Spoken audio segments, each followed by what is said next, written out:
Oh, this will be a reading, second reading actually, of uh, Jewella Crossing.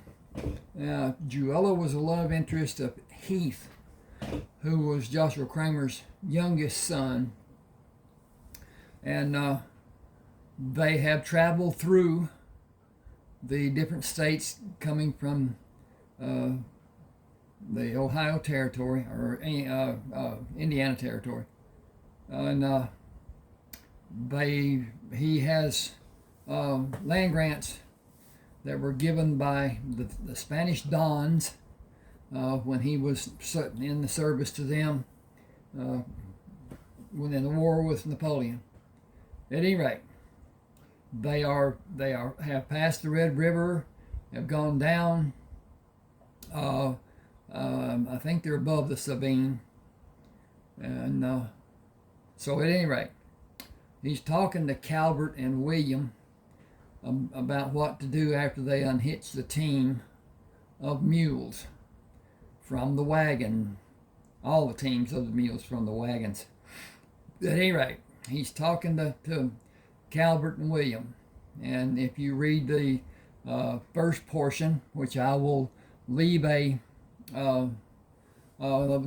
short that will have the text to say about I've got several things on my mind right now, and they get all conglomerated. But anyway, I'll leave a link on a short to that first one, and I'll leave a link on a reference to the first reading to the continuation, which is this one. This is a long book. It has 117 pages. It's 73,940 words. That is about the size of most ebooks. But at any rate, this is the third portion of the life of Joshua Crammer, from Joshua to Joshua's Way, and now to Jewella Crossing. I named it after two streets in Shreveport, Louisiana, Hearn Avenue and Jewella Street. And so Jewella's name is Jewella Hearn. And at any rate, after this, secession really isn't that important, but the lives of Cullen Allen and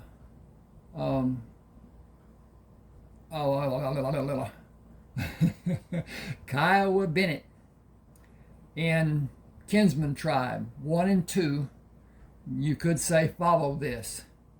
Then there is a story of Sherman and Heath taking over command of a ship, and then another portion of Heath going to around the South America and up to Portsmouth, California, which is fiction. All of my work is fiction. So at any rate, those together and whatever. These books can be purchased on Smashwords, SMASHAWORDS, smashwords.com. They can be purchased from me if you like, with an email, and I will send a attachment with an email that you can download and have on your reader, your computer, your tablet, whatever, telephone, and whatever. But at any rate, you can see my email address at the bottom of this, ron7560444 at yahoo.com. Send me an email, and we'll figure out a payment schedule and whatever, and what we can do. At any rate, this is Joshua talking. According to my calculations and the coordinates on the land grant plat, this is the land of our new home. We need everyone to refrain from any unnecessary movement and be as quiet as possible until we locate the people the outlaws are holding. It is going to be nip and tuck, but we are going to do it from ambush or hit and run. It is the only way to rid the land of the vermin and not harm innocent people. Tomorrow you will come on foot with the main body and scout as a team. When the camp is secured, we will discuss what is to be done. We must use extreme care and not alert the criminal element. That is the most important aspect of what is about to happen. I know you're tired, but this is an unusual circumstance.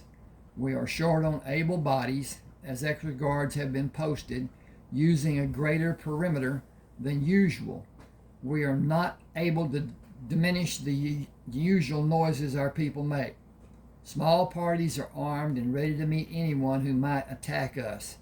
I want the two of you to go with Eli's party if the alarm is sounded. We will stay here and on the land adjoining this parcel on either side. It is the land I purchased from the man we met near the Hope trading post. I need you to help with removing the cages, especially the small swine, goose, chicken, guinea fowl, and turkey cages. You know how to get them out without harming the birds' feet and how to keep the animals quiet. After the crates are removed from the wagons, please remove the tables from the sides of the wagons and assist in putting them together. We will make permanent pegs to hold them together at a later time. Continue with those you've been using, even though some of them have become worn and loose fitting. The pegs. I should say that, I guess. Continue with those pegs. I'm going to put that in here. P-E-G. Continue with those pegs you have been using, even though some of them have become worn and loose fitting. They will serve us until we have time to replace them. Remember, each of the 8 tables will stand on the seat edge and legs, should you need to use one as a shield. Turn it up with the legs turned inward and it will be less likely to cause harm should someone push it over on you. The legs will contact the ground first and will cause a pause in the table being righted. It will give you a small amount of time to formulate a plan. The person's feet and legs will be visible to you if you have lowered yourself to the ground. You will have ample time to fire on 1 or 2 attackers before they can get into position after pushing the table over. You might be able to use a knife or tomahawk because the seat is set in almost in line with the tabletop. I got a laptop here. That would be unusual, wouldn't it? It will keep you hidden from someone who is still standing after pushing the table over. The person will expect you to be hurt by the table and should be surprised. Keep in mind the Spanish word for table is mesa. It might be needed if you're trying to keep an enemy gaining a favorable position. Not tired. William, I know that is not true. You and Calvert have been busy all day. Jimenez told us you was going after dark. I admire to go along. Calvert said, me too, sir. I'd be insisting if and I believe you'd listen. I assure you're going to find more than one of them men you've been worrying over at the house tonight. I was sore afraid you's going to need help with all them men's. I wants to be there near about much as you do. You two absolutely delight me.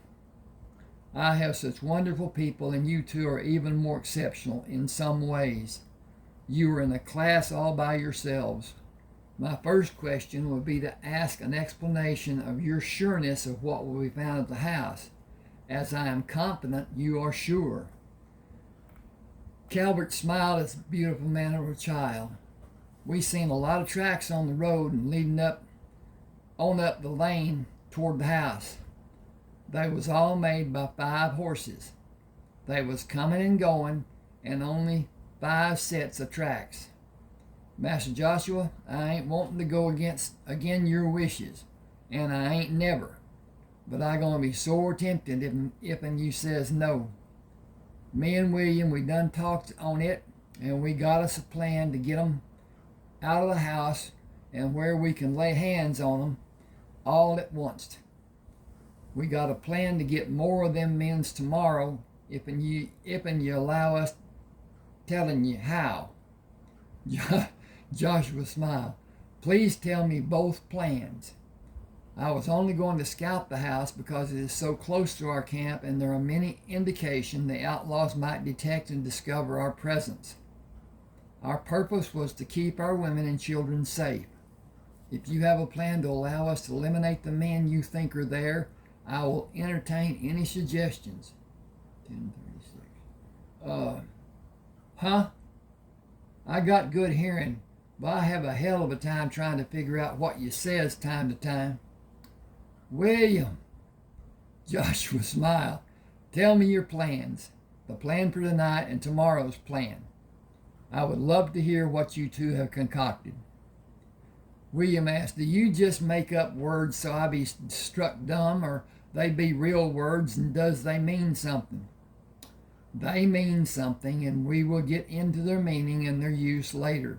Now, please go on with your first plan. We will talk about it. Afterward, I will hear the plan for tomorrow.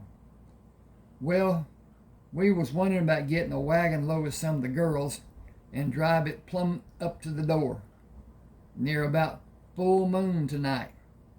Me and Calvert can scout the house to see if they be watching and come back to you and t'others. We can see to lead the team right up to the house. The girls don't need to worry none about the team. We set the break and all our men be hiding when them men come out from the house. Leave the girls all have a bottle and call the men out to see the girls, and all of 'em get a snort. When they's getting a drink, they get got fast with no noise. Joshua asked, where did you plan for everyone to be hidden? Some in the wagon, and some standing bent over out of sight at the back of the wagon. Leave the ties loose and off on the side the girl stands on. Have the girls spread out for room so as we can move in. Some folks push and pull the canvas from t'other side and we jump 'em. Could be a couple of us on both sides of the house. Wouldn't want to get in each other's way, but be plenty enough so as we be able to get them all to once. Got to think what to do if the women folks comes out of the house with the men's. We sneak up first and see if and all be right for what we is doing. Stand on the sides of the house if and it be all right. And t'others and the girls would know to come on. If and something be wrong, we go down to the wagon and see what else can be did. We need to stop them from making a loud noise and surprise them quick like so they can't. All right, I like the plan, but the women cannot be coerced. They need to volunteer without undue persuasion. Calvert waves his hands. Just wait and watch and see. Just watch how many jump when we go to talking about doing what is planned. You're going to have to choose who go and who stays. Glad it be for you to do. I tells any of them, if I tells any of them, they can't go and they might near get me if I can't run so fast. We say nothing until the meal is finished. Agreed? Yes, sir. I just want to watch the fun. Paul would have loved doing this. He looked at the ground and back at Joshua. That's spilt milk, I guess. William, I have observed the phenomenon often occurs where all is given back which was once taken away. Evil, no matter how great or small, never prevails. Remember Job? He was abundantly rewarded for his faith. I ain't never met him. He lived back in Indiana. Calvert spoke to William. The Lord let the devil do bad things to Job, and Job wouldn't call out to cuss the Lord. It be a story in the Bible. Can you read, Calvert? I can read the Bible slow like. Master Joshua called them words out strong as the blowing wind. Most all them books Master Joshua got, I has a bad time trying. William said, well, I can't read. Nary a soul in my family can read. I mean my old family. I marked my name good, but can't read a lick. We got some time, sometime. Sometime I can teach you some, writing too. I'll be beholden. Joshua smiled as they led the mules in the direction of the herd. He put his right hand behind William to grasp his right arm and pull William against his body several times. I have some beautiful, wonderful people. I am truly blessed. Have to say me too, because I got people like you and Calvert. Truly, truly blessed. After the guards finished eating and returned to their post, Calvert called, all of you women's come listen to me. You girls too. I got a story to tell. It's about sneaking up on them bad men's and stopping them from doing harm to them po' white women over yonder. We're going to load a wagon with women and take it right up the house, and some of y'all going to yell for them men's to come out and get a drink and play for a mite. After they swear us men's can get at 'em, we're going to bash 'em silly. Now, we only needs a few. Some can go, some got to stay. All of them were clamoring to go except the women who had children and Clarissa. Clarissa, you not going to go? Calvert, you know as good as I do that you got to have me. And all the girls that can keep calm and do what needs doing. We're going to lure those men out by acting like we're bad women. Maybe get them to move so you can get behind them and then get out of the way so you big strong men can do to them what they already done to someone else. Not a doubt in my mind, I know I'm going. I know I'm going to be the one to call out for them to come out. There isn't anyone but me who can do it so good. So don't be acting like you don't know I'm going. Joshua held his hands up to quiet his people. Nobody should have the idea of it being just fun. These are dangerous men, and it will mean rough treatment will come into play. Consider how you might be hurt before being quick to say you want to be a party to possible harm. Clarissa said, Master Joshua, I might be hurt, but I think about those women. I'll heal with maybe a scar that can be seen. Those women have been hurt. It will be hurting the rest of their life. Their scars can't be seen. I'm going, and I'll do my best part. I'll do my part better than anyone else could ever do it. I'll convince those men to come out of the house so they can be bashed. Give me the chance and I'll do some bashing of my own. Clarissa, the man who takes you for his bride had better be extremely strong and strong-willed with a good head on his shoulders and a large portion of patience. She smiled at Joshua and looked down when she said, he is. He's all of those things? Oh, she's saying that. He is. I'm going to put that up here so it doesn't look so bad. And delete that, and put that space there, and he's all of those things. Joshua was surprised. He is. Who is he? A chorus of voices chimed in unison. Silas. I had no idea. We have been so busy and there's been so little time for our personal relationships. Well, some of us at any rate. Silas sat at the table with his back to Clarissa. He stood. Been as we agreed. We've been as we all agreed. We've been where everybody could see us, and I kissed her some and she kissed me some. Been proper and open. Clarissa moved beside Silas and took his hand. You talked to us so many times about loving and liking the person we choose to spend our lives with. We are best friends. We know each other's ways. We will quarrel in a way that leaves room for love. We will respect each other and we will allow the other to go on being a person and never a possession. We will belong to each other but not own each other. Joshua walked to Silas and shook his hand, then took Clarissa's hand and placed it in Silas's. I couldn't be more shocked or more elated. I blessed the union. He held their joined hands up for everyone to see. People of my heart, I give you our latest married couple, Silas and Clarissa. Bless them with your love and help as I will, and as God will. He brought their hands down, pulled Clarissa to him, and kissed her on her forehead. Releasing their hands, he backed away. Please refrain from breaking the furniture. Be happy and prosper. Have a long and loving life. I bless your marriage. Bless me with serenity in your home.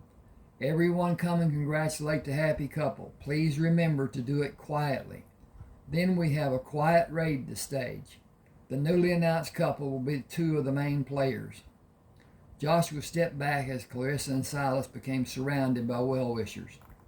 Freshly greased wheel hubs made little noise when the wagon... Excuse me a second here. I gotta rip on this drink.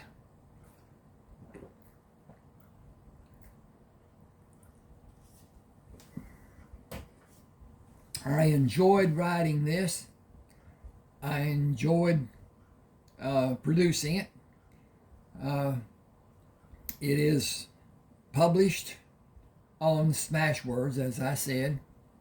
You can find it under the name Jewella Crossing, and it will go to my page. The best part about Smashwords is you will have a personal page, and you'll have a personal library on that page. Any book you buy on Smashwords will be in your library. Then when you need another book from that, you've already paid for it. All you got to do is go on your library, click on that book, and have it sent to you on an email as an attachment. And as long as Smashwords exists, and they've partnered with Draft to Digital. Draft to Digital doesn't treat us very well. They kind of like Amazon. But at any rate, that's the way it is. Or if you purchase a book from me, you can use Zeal. Most banks, I believe, have it now. It's a transference of funds like a check would be. The problem is, it's just like a check. You write a check to somebody you don't know and it's cashed, there's nothing you can do. If you don't stop it, and that's going to cost money, if you don't stop it before it's cashed, then it's done. Zeal is the same way, and Zeal is instantaneous. Once you click on send, it's gone, and it goes into another person's account on from the attached email. That's an announcement. It's not an actual transfer, but it's an announcement of electronic transfer, and it is done in that manner. That's what we're coming to, folks. Digital banking.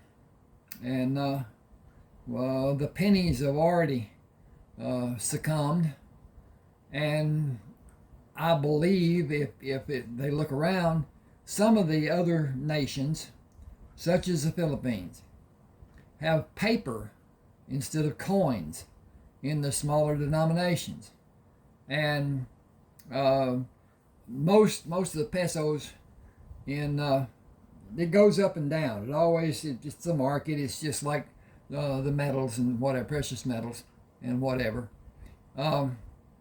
Silver is thought to be on the rise and continue, and may reach $50 this year. That $50 is for melt. That $50 is spot. And if you understand it or not, I don't really. But at any rate, there's one company that controls, but they have to continue buying to keep their inventory, I guess you'd say. I don't know about that and whatever. But it's a process. And when the Hunt brothers tried, I think it was Hunt brothers, anyway, the brothers, two brothers, tried to corner the market on silver. What they did, they borrowed a large amount. Well, with the large amount being purchased, the price falls because the demand being what it is. Then, after the price falls and they don't purchase anymore, it comes back up. As it starts coming up, they purchase more. That knocks the price again. At any rate, supply and demand is the reason silver and gold go up and down. Now, gold is less controlled than what silver is, but at any rate, I'm going to get back to this, and hope you enjoy it. Give me a like. That means so much. Subscribe to my channel. I didn't even think about that. Subscribe to the channel. It doesn't affect your equipment whatsoever. It's all on YouTube. The subscriptions, the comments, everything does not go on your equipment. It does not slow your computer, does not slow your phone, does not slow anything until you pull up YouTube. Then it's all there. You can have 1 million subscriptions if you want, if you can do it, if you have time and whatever. But those million subscriptions are on YouTube. They're not on your equipment. So some people are afraid they're going to get too many, and it will slow their reader or their phone, their computer, their whatever. It will not, because it's all on YouTube. And YouTube is the server. And that's the reason that and it's like it is. I get paid a pittance. I mean a pittance. If you watch the ads that are done through this video and the other videos. And I have not said, I should have, I guess. I have 30 ebooks published. I have one ebook that is not published because I just don't want to, and don't have a cover for it or whatever. I have read from it. It's called Coal Buyer's Bounty Hunter. I have a book in my mind to write that is about the two guys that helped Wilson Crammer after he is identified in Denver, Colorado. This is in Mutual Transitions. Love the book. I love all my books. At any rate, Craig and Jim Ellis are associated, and they help and blah blah blah. But anyway, that's another story. Okay, Ronald Walker on YouTube and Smashwords, and hope you enjoy. Freshly greased wheel hubs made little noise when the wagon slowly moved toward the house at the end of the tree-lined lane. A split rail fence divided the fields of corn from the lane and the animals which traveled the lane. The lane was dirt with few rocks to be struck by the iron tires.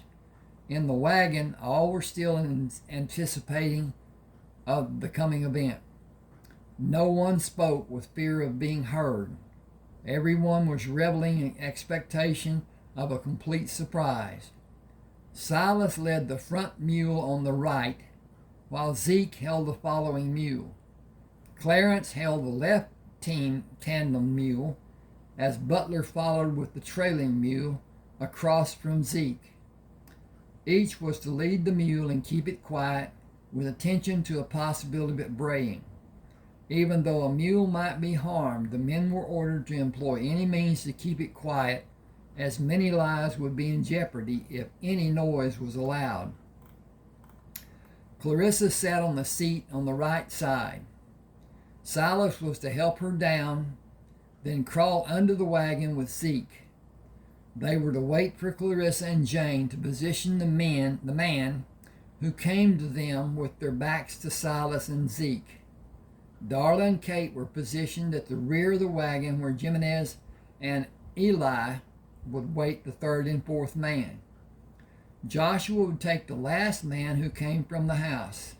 Stealth was to be employed if possible. As a secondary plan, Elias, Luke, Thomas, Daniel, and George hid inside the wagon. I got to change this. If you want help, it's just a second here. Inside. I wrote it in the wagon, but that doesn't tell you much. George hid inside the wagon and were positioned to jump down to confront the men and fire at close range with the gun pushed against the other man's body. I'm going to click this and click that and click that, and I'm finished clicking. I saved what I had changed. Okay. If position allowed, Raymond come from under the wagon with guns held also. The front door was in the middle of the large room on the left of the house. On the left side of the house, left part of the house, left of the house. Anyway, Joshua and Calvert were in a position at the corner of the house, which was closest to the door. Julia, Francis, and Gemma were instructed to go to the door after the men were subdued and calm the women. They were cautioned to stand on either side and be protected by the walls until they were certain no one inside had a weapon. Clarissa kissed Silas as he lifted her from the wagon and whispered, "Make it fast." He placed her on the ground and quickly ducked under the wagon, peering between the legs of the mules, searching for a possible target. Zeke came under the wagon after he assisted Jane. Clarissa waved Kate away from the wagon, then made certain everyone is in proper place. Should that be position? We'll make it position. Okay. And blink there. Okay. Was in the proper position. Hey, you in the house. We got some women out here. We got some old Kentucky whiskey. We hear you are all ready for anything we can do. Leave them old white biddies in that house and come see what real women are like. We know ways that can please you a lot more than old white biddies ever can. We guarantee your satisfaction. Come on if you want a good time. The first man stepped down from the stoop holding a gun in his right hand. Clarissa chided him. We hadn't planned on you using that rod, but you can sure use your other one. Midnight glistened on the bottle when she held it high to let him see the amber liquid. It's going to take more than one man to satisfy all of us coming out here. Are you all a little bashful? Don't worry nothing about those white women. They ain't got nothing like we do. If you got money, come and get it. Standing at the side of the house nearest the door, Joshua heard the men talking. They's got liquor. Liquor or no, 'tain't safe. What you think ain't safe? It's them women we was told about up from the settlement down south, and they's got liquor. We got money, and I ain't had a drink for so long I can't remember when. The first man leaving the house was pushed aside, tripped and sprawled on the ground as the other four rushed by him to possess the liquor Clarissa and the others held high above their heads. She stepped back to make the other girls more visible. We all have a bottle. Don't be greedy, and for God's sake, don't break nothing. She held the bottle out to the fourth man as the first three made their way to the girls on the left side near the rear of the wagon. They each held a bottle out, offering it to the man coming toward them. Joshua stalked the man who fell as he started to push himself from the ground, leaped on his back, took a handful of hair in his left hand, jerked violently with his right hand across the man's face. Joshua's movement and the crack of the man's neck alerted the others that all was not right. Silas threw his right arm around the neck of the man standing in front of Clarissa.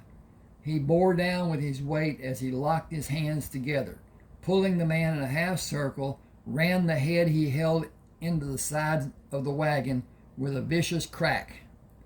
Jimenez looped his arm around the body of the man standing with Kate.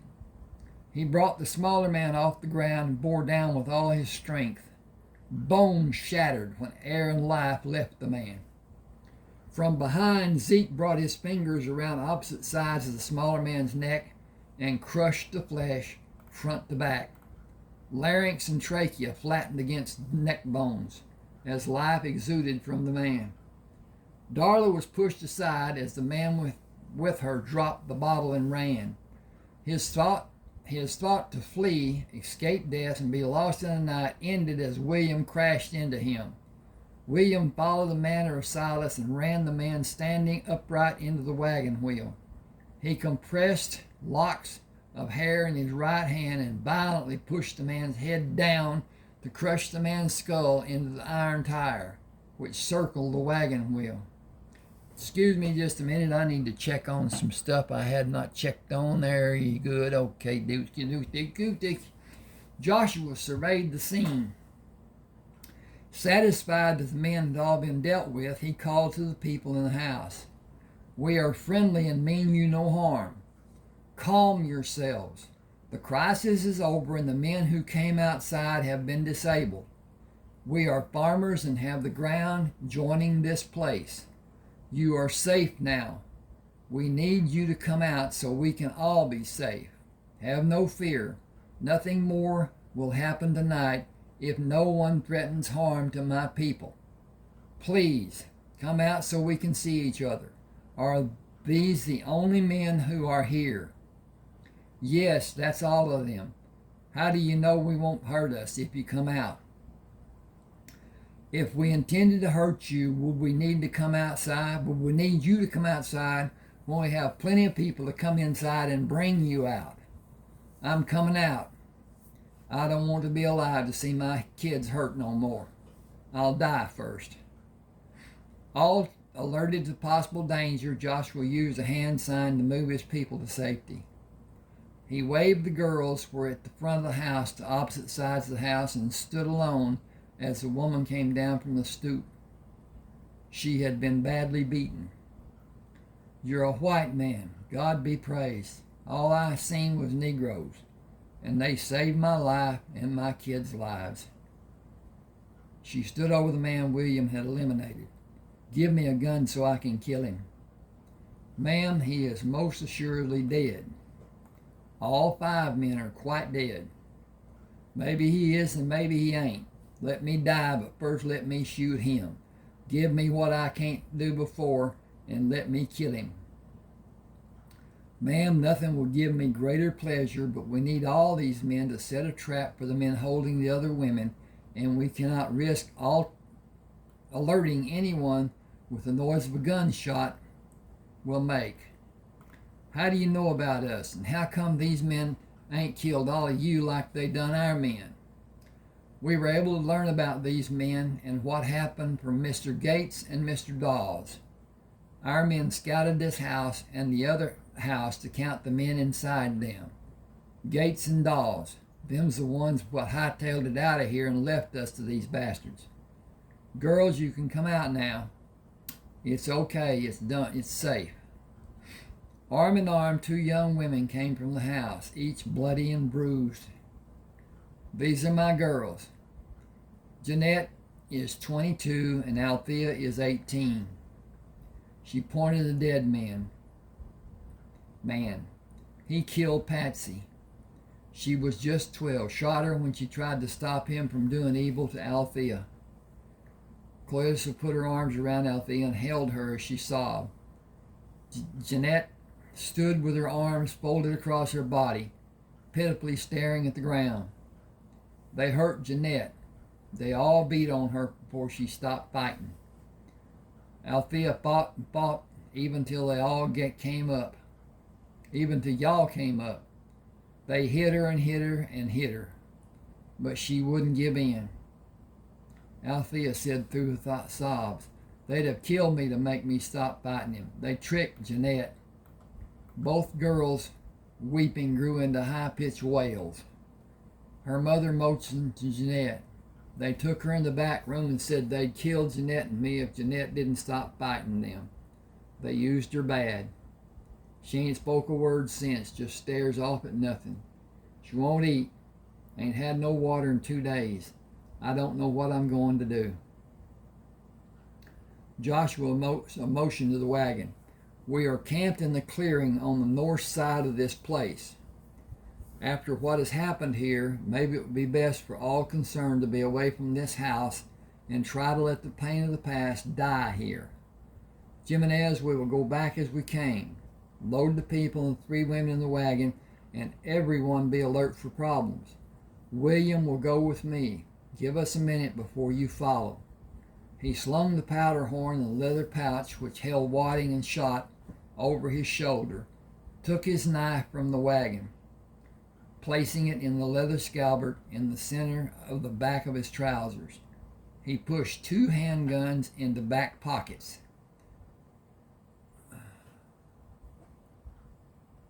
Hang on just a second. Okay, that just shouldn't be there. That's all it is. Okay, into his back pockets. A gun into each pocket Elsa had sewn on each side of his trousers, and the 5th into the front of his trousers. The tomahawk he carried in his left hand and a long gun in his right. William, are you prepared to go? Got everything I need in place. People climbed in the wagon as Jimenez told them, except Jeanette. She remained standing, her head down with her arms folded across her body. Jimenez turned to the mother. Pardon me, Miss Ma'am. I don't know your name." "Oh, it's Wilma Jeffers." "Mrs. Jeffers, ain't fitting for a man of color to lay a hand on a white woman.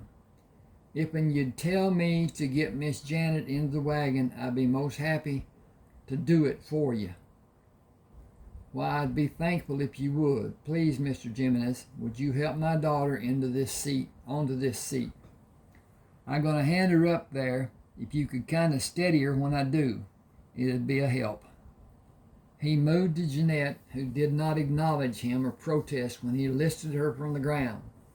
As he moved with her to the wagon, he bent and placed his left hand under her legs and hoisted her into the air while he held her right arm in his left hand.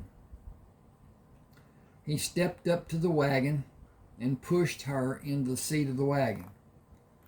She leaned her head against the canvas over the front bow and did not speak when he said, "Gonna be all right, Miss Jeanette. You'll see." He took a position between Silas and Zeke as they were in place to lead the mules. "Everyone keep still like you've done coming over here. They still danger, and we got to be alert for it.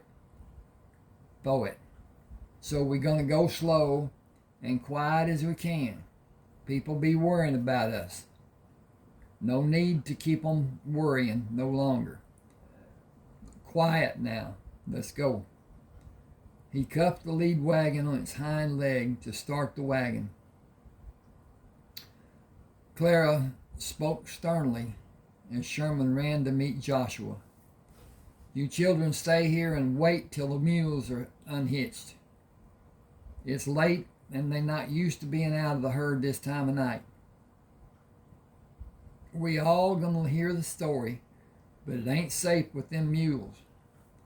Jimenez cautioned the people in the wagon, "Stay in the wagon till these mules is unhitched. He took William's gun. Miss Jeanette gonna need help getting down. Would you mind to help her? It'd be more fitting if you does it. William held his hand out to Jeanette, but received no response. Ma'am, if you take my hand, I can help you down. Joshua gave his long gun to Zeke and held Sherman out to Jeanette. This is my son, Sherman. In a few months, he will be 5 years old. He lost his mother last month. Would you be so kind and hold him? He needs the comfort of a woman's touch. She smiled and reached out to Sherman. Tears flowed from her eyes. She continued leaning out to touch Sherman as Joshua slowly eased him away. Take her arm in your left hand and place your right hand under her legs. Pick her up with your right hand. I will help you bring her over.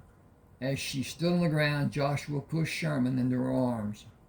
She looked at Joshua, then back at Sherman. He touched her cheek. Why are you crying? Is it because you fell and hurt your face? I fell and hurt my face one time. Mommy kissed it better. And Clara and May and Lily. His face lit up as he located Clarissa. Clarissa said it was hurt bad and she would need to kiss it over and over so it would get better. Can someone kiss yours over and over till it gets better? Through bruised lips she slurred. I don't have anyone who would want to kiss me. He swung his head around to Joshua. Papa, is she going to stay with us? Joshua nodded his head. Yes, she is. Sherman turned back to Jeanette and waved his hand toward the people who had gathered near them. Yes, you do. You have all our family to help. They can all kiss you better. Papa can really kiss you better. He has strong power in his kisses. Just a few of his kisses, and I was sad because Mommy and everyone didn't need to kiss me anymore. He put his hands on each side of her face, held his face close to hers and whispered, Don't let Papa kiss you, and you can have lots more kisses. She gave him to Joshua and moved toward the creek. He doesn't understand how soiled I am. He nudged Clarissa. Will you please go with her? I will. All you girls come with us. As Jeanette moved away from the group, Clarissa turned and walked backward. She is going to need new clothes. Clara, would you look through mine and find what she needs? My things won't fit Miss Jeffers or Miss Althea. They're too short. I don't think my dress is going to reach the ground on Miss Jeanette. Excuse me. Just a tickle. Excuse me while I do this over here and help this out a bit, I hope.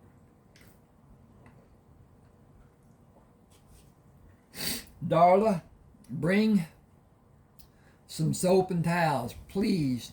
Thank you. Jeanette stood in the pool with water almost up to her shoulders as Clarissa and the other girls reached the edge of the water. They gathered the hem of their dresses and walked into the pool. Clarissa was first to speak. Darla is bringing soap and towels. The creek runs fast through here, and any mud you stir up from the bottom or soap suds gets washed away pretty quick. There's a guard through yonder and one over yonder and one over yonder. So we're safe here. None of the men, don't have no dinkums on it, and it needs them. None of the men will come to the creek until we're finished. You can take your dress off. Clara will bring you one of mine. I think it'll be too short, but we can put a hem on it tomorrow. Jeanette sobbed. Why are you all being so nice when you know what's happened? I'm dirty. I'm defiled. I'm ruined. I wish I was dead. God, I wish I was dead. Wilma and Althea came into the water. Wilma stood in water up to her chin, but still could not reach Jeanette. You thought they was going to kill us, and you saved our lives. That doesn't change how filthy I am. Nothing can ever change that. Nothing until I'm dead. Sherman spoke from behind Clarissa. I don't want you to die. Mommy died and I was sad. I want you to stay with me and never go away. Will you please stay with me? Clarissa got married today and she only kisses Silas now. They won't live with us anymore and I feel like crying, but I don't want to cry. I don't want you to cry, so I won't cry. Papa said you could stay with us. Will you please stay with us? She covered her face with her wet hands and sobbed as Frances left the water and walked away from the pool with Sherman in her arms. As sunlight broke in the east, 5 lifeless bodies were seated against trees facing the large clearing. Their hands were tied behind the tree, holding the bodies upright against the trees. Thin green tree branches placed under their chin held their heads erect to allow the illusion of consciousness. 11 men sat on horses on the hill overlooking the clearing. Wilma volunteered to ride before daylight to warn them of Joshua's intention to execute the men at noon. She told how they were lured from the house and clubbed to the ground before being brought to the clearing. They pulled her from the horse and tied her hands around a porch column with her legs hanging over the edge of the porch. William and Calvert climbed down the ladder from the hayloft after the group of men rode out of the barn. They stood in the shadow and watched the 2 men who were left to guard Wilma. Joseph and Daniel stayed in the loft to fire on the men who might return. They would carry out the orders to save Wilma at all costs. Joshua, Zeke, Silas, Luke, Ezra, Spencer, Nehemiah, George, Clarence, Thomas, Butler, Raymond, Robert, Bert, and Quentin waited inside the darkness of the trees as the men on the hill argued about what they should do. It might be a trap, and why'd they let that woman come warn us? She told us she was afraid of them darkies. She told them she was going back to the house to get her Bible. You know how women set store such things as that. Anyway, there's only 6 them darky farmers, and we seen them when they went back to the women for to eat. They ain't even got no guns with them. They think they got us all tied up down here. We're going to surprise the living hell out of them, out of a lot of them, when they come back. I still think it may be a trap. Trap or no, that's my brothers, and we're going to go get them, and the others. We're going to ease down on this hill, and some of y'all keep lookout for them farmers coming back, whilst we get them free. We're going to kill every man, woman, and child when we find them. No fooling around. Kill them stone cold dead. You ain't got no use for them. Let's go. Earlier, Joshua told his men to number themselves as a line and count the oncoming men to find the coinciding number as the target with him at the center of the count.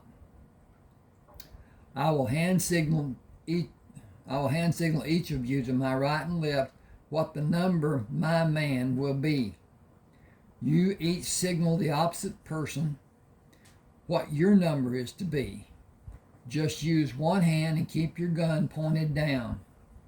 The man being signaled, count the fingers you are flashed and wait for the final flat hand signal before you start signing your number. Everybody, if you can see to do it, count every man's signals so there are no mistakes. Aim as close to the center of the whole target as possible. We each have 2 charged long guns.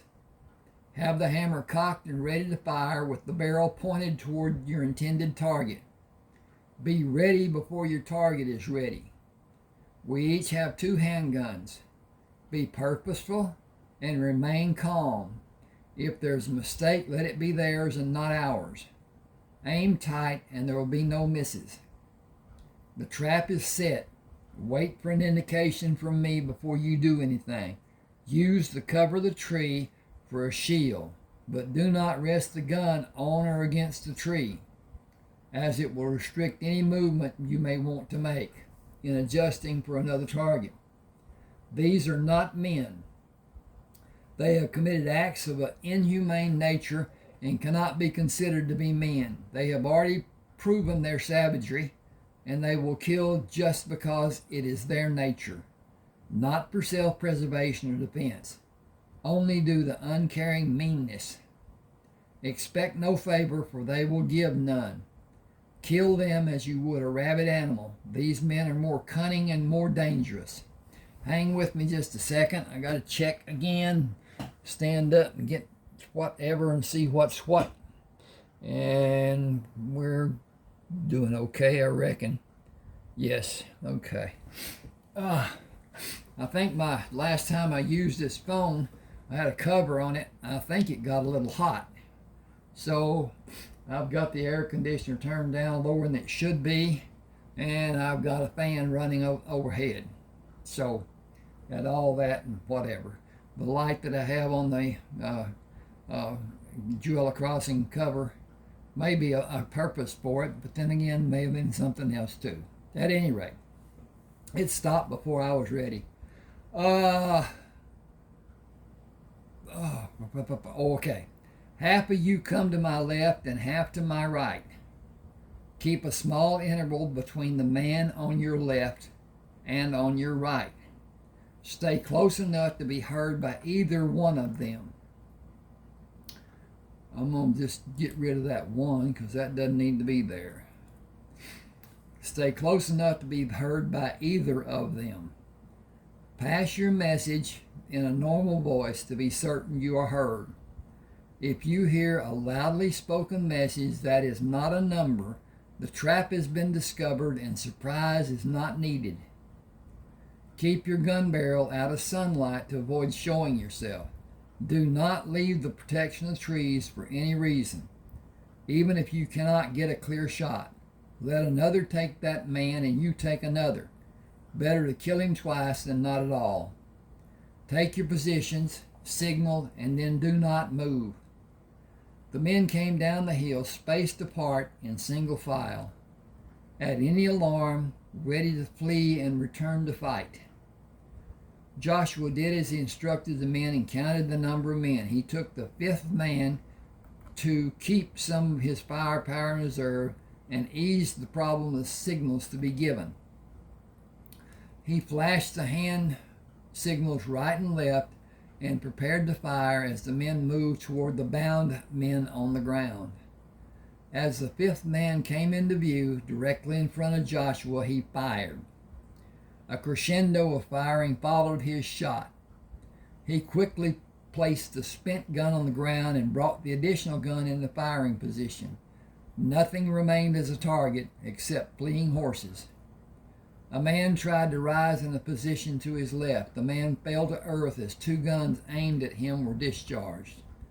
All was quiet.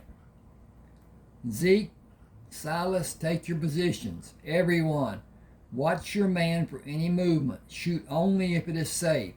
Otherwise, sing out and we will decide who shoots. Zeke moved around the left in a flanking action as Silas moved to the right. Each of them made certain the man was dead before he moved to another man in the line. Silas called, "Live one here." He pointed the handgun at the man and fired, then switched guns and moved to the next man. He and Zeke met at the sixth man, whose eyes were open and moving.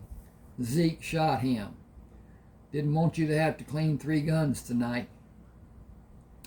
He turned and signaled Jimenez to bring the wagon down from the hill where it had been concealed. The last of the dirt was being spread over the grave as Wilma, Calvert, William, Joseph, and Daniel came down the hill to the grave sites. Joshua spoke to Wilma. 5 men buried in 2 graves and 6 men in the last. With your help, a complete success. Where are the other women? Wilma stared at the ground. They's all dead. Those bastards killed every single one. May they rot in hell for what they done. William moved near Joshua and spoke in an ear whisper. There be dead bodies at all 3 houses. Some fresh killed at the house where these men left. Another day, and there would have more than likely gone. They would have more than likely gone to kill all of them that was left. They had all they could steal ready to go. They all be dead now. The men you killed and the women back at the house will need burial. William, take as many as you need and see to it being done. Take 8 shovels and each man carry a long gun and a handgun. You are to supervise and stand guard with other men guarding, as you believe be needed. Be mindful of dangers as other men may be lurking. Scout the area, and if need is such, come to the camp and finish tomorrow. I will take the younger men back with me. All of you listen to William and be careful. There is danger and there is a burial detail. Be quiet for the reverence and for safety. Sherman's usual greeting for Joshua was missing as the group returned to camp. The wagon stopped and Joshua and others got down to meet Deborah carrying Heath, wrapped in a blanket. Lily followed with Jeremiah on her hip and Missy in tow. Missy dropped her hand and ran out to jump into Joshua's arms. They stopped when Deborah and Lily met them. Lily smiled at Joshua. I want to be out of earshot from Jeanette and Sherman. He has not left her all day. When she went to use the pot, he pulled the sheet off the line to be able to see her. At breakfast, she said she was not hungry, and he said if she didn't eat, he wouldn't either. They both ate. Same thing at lunch. He would only eat if she did. He would only drink if she did. He ain't been thirsty all day. He's sitting on her lap, and that's where he's been whenever she sat down. She sat at the table normal-like one time, and he made a fuss until she sat with her back to the tabletop, and he sat on her lap. He's had about 10 short naps, but not any lasted any time. He lets her sit him next to her for just a few minutes, and then he'd be wiggling back on her lap. He looks back at her, turns so he can see her, and smiles. So she has to too. Oops, don't need that. Well, I fixed it, I guess. File. Okay, go back. Woo! It stayed there. All right, I need to go to home. That's good. Okay, now I can do what I need to do. He ain't let her be, except when he be napping. Joshua placed Missy on the ground and walked to Jeanette with Heath in his arms. Trade you one son for the other? She smiled, and Sherman started to protest. Joshua spoke to him. Do you want Heath to feel he does not deserve? No! Does not deserve a turn on Jeanette's lap? He slipped onto the seat but remained in physical contact with Jeanette and patted the table seat. You can sit next to me, Papa.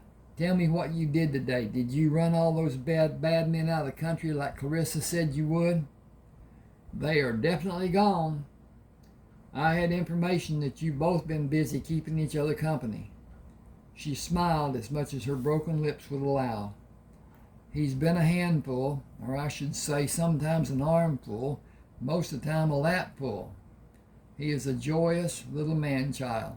I can't talk very well. Please excuse me. That is quite all right. I am fairly certain the two mature men of this family will be able to keep the conversation running smoothly.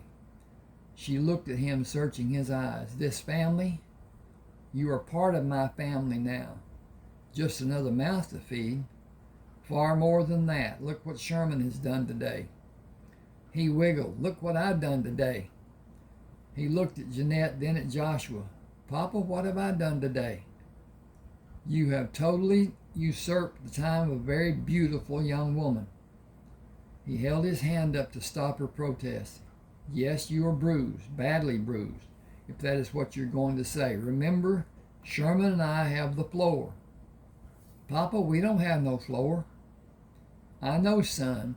In parliamentary procedure, a person who is speaking is standing while the others are sitting. he is said to have the floor. As we two are now speaking, we are said to have the floor. Now look at me and give me your attention. You misspoke when you said we don't have no floor. To speak properly, you would say we do not have a floor. Not and no are both negatives, and we do not use two negatives in one sentence. May I speak to Jeanette, sir? Sherman turned his face up to smile at Jeanette. I'm a sir. I'm going to tell Clarissa I'm a sir. She's right over there, and I promise to come right back. He slipped to the ground and ran to Clarissa's open arms. I can take Heath if you like. If you like. He's not a burden, but he keeps nuzzling my shoulder. Is he hungry? I doubt it. Clara and Lily and Darcel keep his schedule fairly tight. As I was attempting to tell you, you are a valued member of my family. Although he has not let you out of his sight, your tending him gave freedom to several others. Look at me. He interrupted. I have looked at you. Believe me, I have. It's been difficult to concentrate today because I have longed to be near you all day. Because I wanted to kill myself last night? I asked myself that question. I cannot rule that out. But it is the contact with you which I have most desired. I want to walk with you, hold your hand and speak of the things only we can share, hold you close to me and keep you safe and happy. Have the assurance that you're with me. Use your intelligence as a sounding board and a source for advice. Have your strength to buoy mine. He stood when Sherman came to them, holding his hands out. Holding his hands out, she handed him Heath. Tears fell, and she wiped her eyes with her hands. He continued, if you want that too, come to me. It will require open arms and trust. I will not ask you for anything you are not able to give. I want you to be well. I want us to spend the rest of our lives together. I want all the personal things a man and woman share. I want to know you as no other ever will. More than that, I want to play with you, as long as you and I can play. Sherman does not give himself freely as has with you. I am absolutely sure he has made his choice, and he is not wrong. Neither of us is wrong. Excuse me just a second. See what's what here with this being what it is, and it is okay. Okay. He brushed his fingers through Sherman's hair as he turned and walked in the direction of the creek. Handing Heath Darcel, he continued to the creek. Jeanette looked after Joshua as Sherman put his arms up to be picked up. She took his hands in hers. Your papa is going down to the creek. Would you like to walk down there with me to be with him? Are we always going to be with him, forever and ever? He has asked me to be. Good. He slipped his hands from hers, turned toward the creek, and held his hand out to her. With her hand in his, he looked up at her. Let's go, Mommy. Joshua saw her reflection in the still pool when she moved beside him. She leaned against him and put her arm around his waist. He drew his arms over her shoulders as Sherman wiggled between them and put his arms around each of their legs. I am terribly sore. You will be for a few days. It will be a bad memory, and it will last until you learn to live with it and drop the guilt. That is the harshest and hardest part. You must stop carrying the guilt. You are the same wonderful person that had everything to live for just a few weeks ago. You brought joy into so many lives, and you're so deserving all the blessings you're able to receive. He paused. I believe we knew each other in the life that was before we came to earth, and I believe we made a pact to find each other in this life. I believe we are perfect for each other. I can't be a wife. You can be close and give comfort without either of our sexual needs being satisfied. When you are healed and the memory is blunted, the desire will return. We will wait and give both of us time to want each other. There is no reason to rush. I have what I want. She moved closer to him. I have all I ever dreamed of having and more still. Sherman enjoyed being in this position and gently rocked his body between them. They stood in that position until they heard Clarissa come down the bank behind them. Hang on just a second, please. I've got to go up. Okay. Oh. Clarissa pulled Sherman into the air and brought him into her arms. Supper is ready. Turning, she hurried to the first table. Everybody, starting with Jimenez, moved down one place. Jimenez looked at her questioningly. You heard me. Scoot one place. We got a new mistress. All of you get real busy looking at your plates. I'll swat hell out of the first one I see looking up here. Jimenez moved down one place. He stood with his knees bent, took the tabletop in his left hand, and turned his body, offered his free hand to Jeanette. May I help you be seated, ma'am? She ignored her tears as she took his hand. Thank you, Jimenez. Thank all of you. As Jeanette and Joshua sat at the table, still holding Sherman in her right arm and seated on her hip, Clarissa felt Jeanette's left hand cover her own as she placed it on Jeanette's shoulder and leaned her body against Jeanette's back. Master Joshua, all of us, those who can be, are at your tables. Those that aren't wish they were. Will you bless us, please? Our eternal Heavenly Father. As the clearing where William and Calvert set up the night camp, Joshua explained the existence of the newest member of the Crammer family. William will be with us now. If anyone has a need, I assure you William will assist you. Please make him welcome, but remember to allow his personal life the chance to continue. On separate days, the swine... Oh, he stopped talking. Okay, I'm thinking there should be quotation marks there, but there's not because he's not talking anymore. On separate days, the swine carts were taken from the transport wagons, and while it was being cleaned, the animals were allowed to be free. Herd dogs were strategically posted with two guarding each of the food preparation areas. A very pregnant gilt approached the crowd of people and pushed her way through to gain Joshua's gentle hand strokes while he was speaking. He turned his attention to her. Well, hello, Gilda. Enjoying your freedom, I see. I hope you have no expectations of sleeping near me. I desire companionship, but you fall a bit short of desirable. Master Joshua, Clarissa called from the nearest. I'm going to change that a bit. Okay.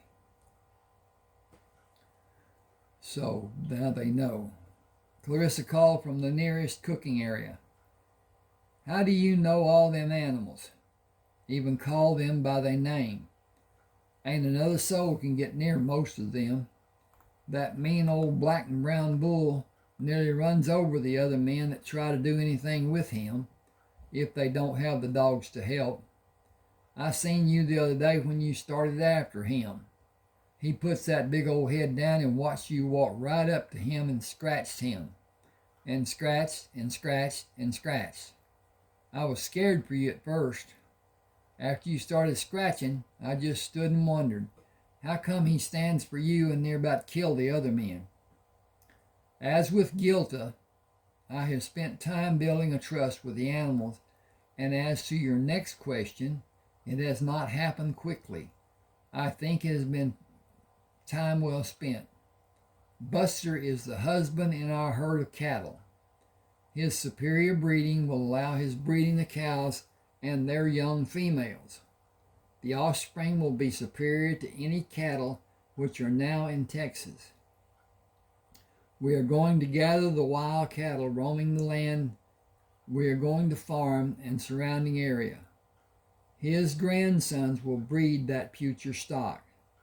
He is the one animal we cannot easily replace because he is bred so well. He is gentle when he chooses to be. the iron ring in his nose, and the dogs are always ready when he chooses otherwise.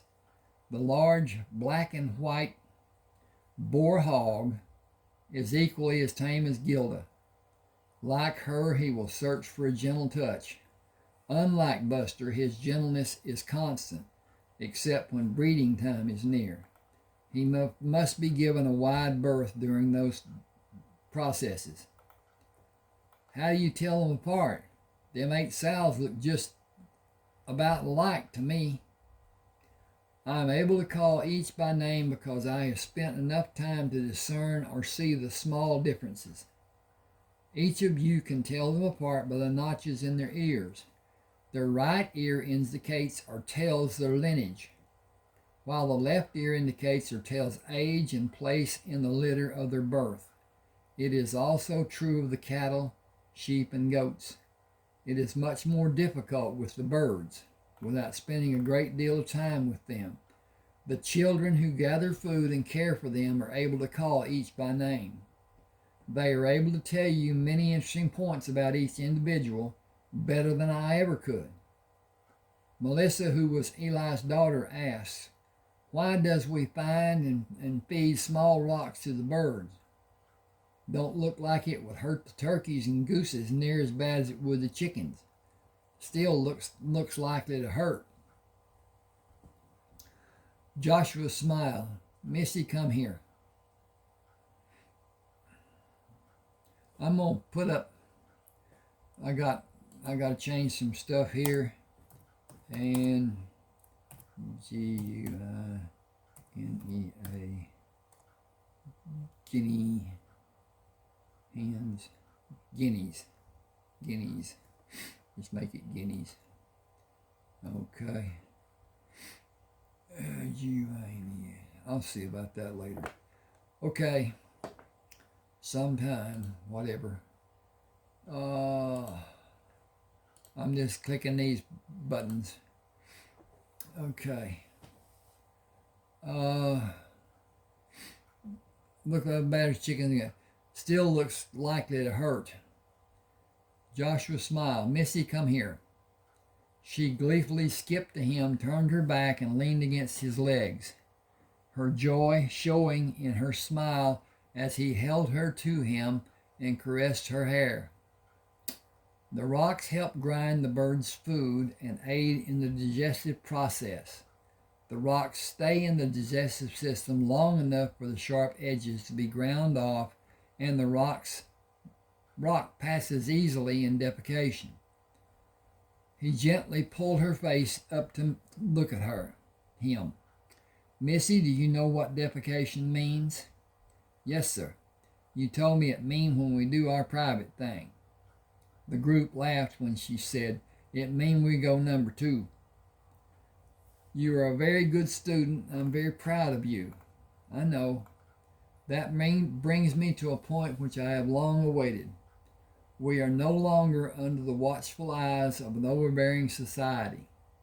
We are now all afforded the freedom, even the luxury, to exhibit the ability to speak to proper speech. It will no longer be necessary for you as individuals to speak in an old expected manner.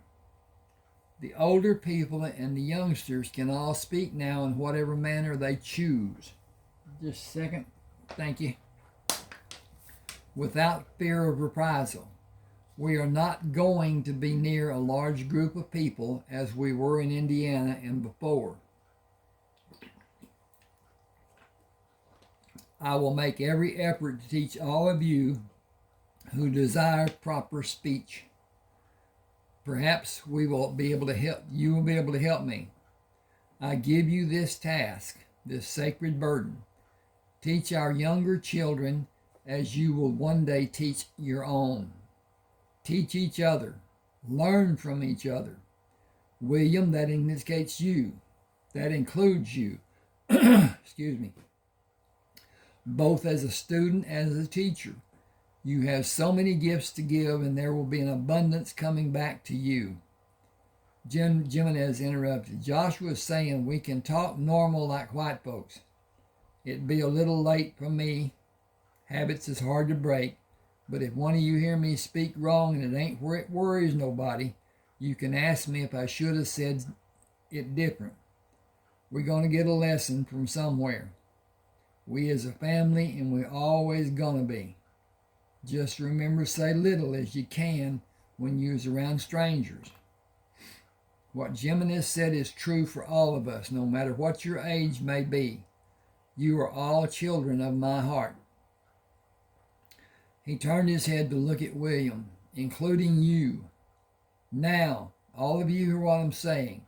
You each have the luxury of either teaching or not teaching each individual you may interact with in our family, except the small children. Those children who are under the age of 6 have parents who bear that responsibility. Those over the age of 6, or even those who are 6, the older person does have the responsibility of not only guarding but also teaching. Have no fear that it may be accepted or it may not be correct. Learning is the thing which is important. We all have the ability to judge what seems right or wrong. Sometimes it is the judging which is most important. William, you have the greatest ability I've ever had the good fortune to witness. It is your ability in the surroundings of nature. You have the ability to follow the tracks of another person or an animal with equal ease. You can outdo my abilities in the woods or on the desert floor. Please impart in whatever fashion you may deem justified or needed, any lesson you may see as needed. We have always done more than was expected. You have always done more than was expected of you, and for that you have my gratitude and my favor. William pointed in Calvert's direction. Then I expect you ain't seen all Calvert has learnt. He's most good as me, and quick as a cat. If I ever busted up and lost, I hope it be him coming looking for me. Joshua smiled at Calvert. I had hoped you would be able to learn from William. I am glad you have applied yourself. If I am judging Clarissa's hand signals correctly, it's time to eat. She smiled. You are. Everybody come to supper. William, if you please, sit across the table from Jimenez on Master Joshua's left. It will be your place from now on. When we sit down at the table, it is to eat. Sometime it has to be fast, so the ones with the animals and standing guard can come to eat when they are relieved. You can take your time unless you're needed. Most of the time we are pretty relaxed and not hurried. We mind our manners, but mostly we eat. If you need something, just ask and it will be passed to you. Be aware that something may be passed that you may need to help pass. Be aware that something may be being passed that you may need to help pass. Please feel at home because you are. Children, your places are set. Leave William so he can eat. And remember, if you leave food on your plate, or if you haven't got enough on your plate, we will all be plenty glad to help you. Now be quiet for our blessing. William moved around Joshua to sit in his place. I don't talk like humans. Clarissa motioned him to be seated. We are all different. You're a good student and quick to learn. You will listen and learn like all of us. The little ones will be your best teachers. You are gentle and caring with them, and they admire you so. They want to be near you and learn from you, and you can learn from them. Loving each other is one of the things that holds us together, and you have so much love in you. You fit in nicely in our new family, and we will all benefit by your presence. Master Joshua, we are ready for your blessing. Okay, this is chapter 34. Now, I haven't told people, but the chapters are numbered in succession through Joshua, through Joshua's Way, and through Jewella Crossing. And so this is chapter 34, and I think it goes to 44, 45 or something like that. And I'm checking on everything, and I'm wondering about things and if everything is what it should be and whatever. Okay, go get you a drink or something, and I'll be right back. I have something that's pressing, and then I will continue reading. I will talk while I'm doing it, and everybody will know I'm still here. But that's another thing. I'm just going right over here, check on this stuff, and see what's what. And this is off. Therefore, that is off. Okay, I don't want that.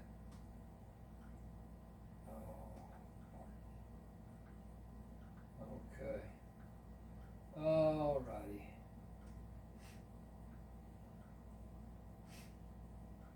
Don't like that.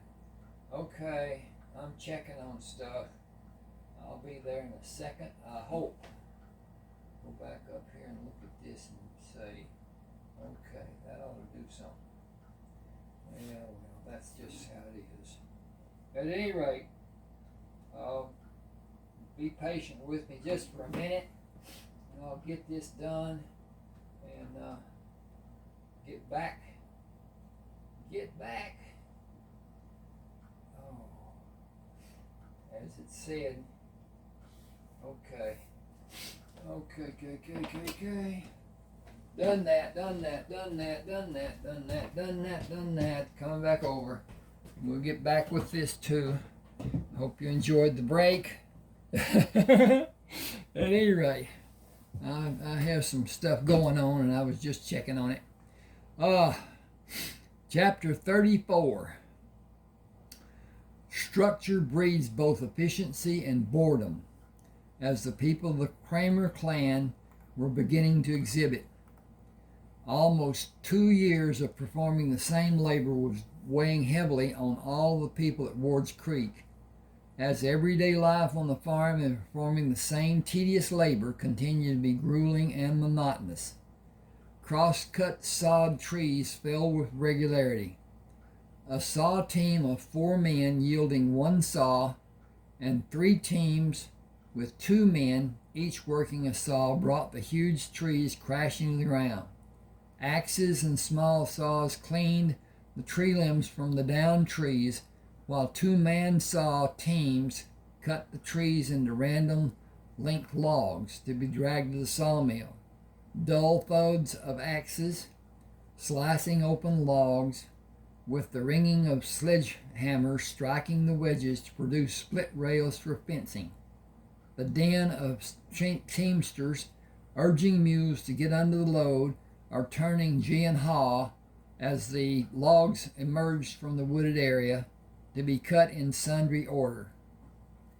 4 mules, hitched individually to a spar, walked in the circle, turning the sets of gears which ran the belt connected to the radial saw of the mill. The operation was relatively quiet in comparison to the constant pull and backing of the 2 opposing mule teams moving the slide for the saw and the deafening whir of the saw cutting logs into timber and boards.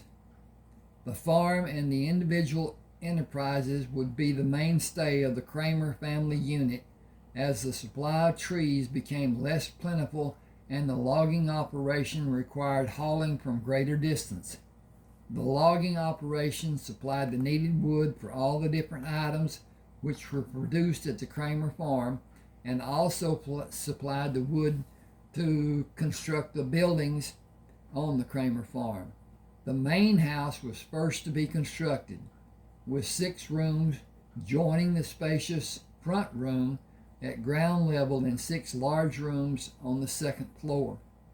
A porch was built around the house and supported the cantilevering on 2 sides and the back of the house. A roofed veranda spanned the upper floor front of the house. Houses for Jimenez and Clara, Eli and May, Calvert and Lily, Silas and Clarissa, Zink and Darla flanked the cookhouse, with houses for unmarried male and female outlying those buildings. Robert and Jean's house was scheduled to be finished soon. Jean found new ways to prompt the carpenter crew to have her house finished before Easter, while the building slowed as the crew grew weary of their labor. William's house was being built 100 paces east of the Crammer house with a kitchen inside. His courtship of Althea had been ill-planned and faltered many times.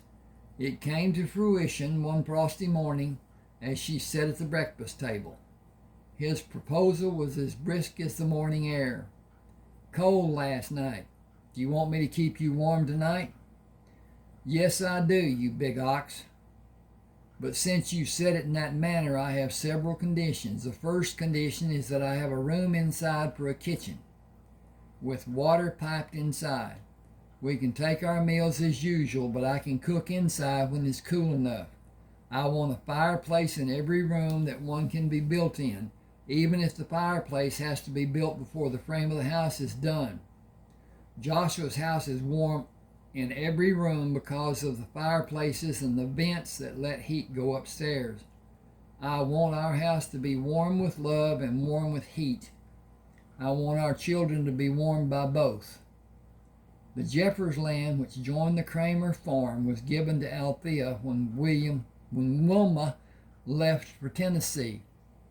Her dilemma was that a woman could not hold land granted by the Spanish government in Mexico. Althea would keep the land until a protest was filed or an official forced her to relinquish the land. William's amorous attention was a welcome solution to a problem. The three-story barn had been under construction from March through September of 1834. A 12-stalled farrowing house had effective protection from the cold north wind by the towering barn.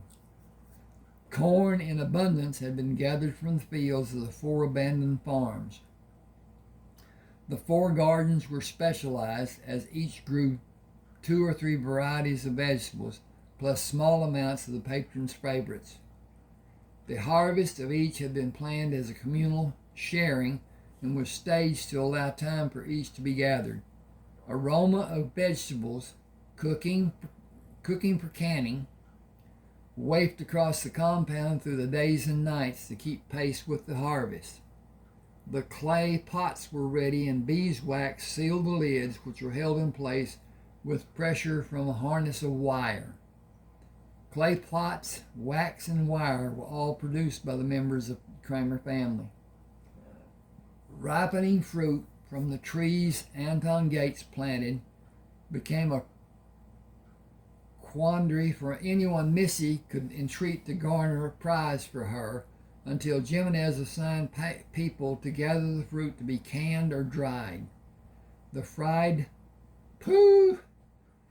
fruit trees were bare, and Missy found new ways to worry everyone for attention. Living was good for the Crammer clan until the novelty of newness became routine, and routine became old routine, and gradually grew to tedious, repeated labor. A party would have been in order in a diverse society, but the nearest people were many miles of difficult travel from the Crammer family. Joshua left the crosscut saw standing on one end against a tree as the 4-man crew of Joshua, Jimenez, Silas, and Zeke moved to the water bucket. They employed the standard contortions to loosen cramped muscles as they walked slowly. Excuse me a second here. I need to look. Yeah. Whoa. Did that stop? No, it's okay. Okay. I thought my recording was stopping. At any rate, the leather goods. Oh, this cutting should finish the load on the 12th wagon. We will soon have enough lumber to sell.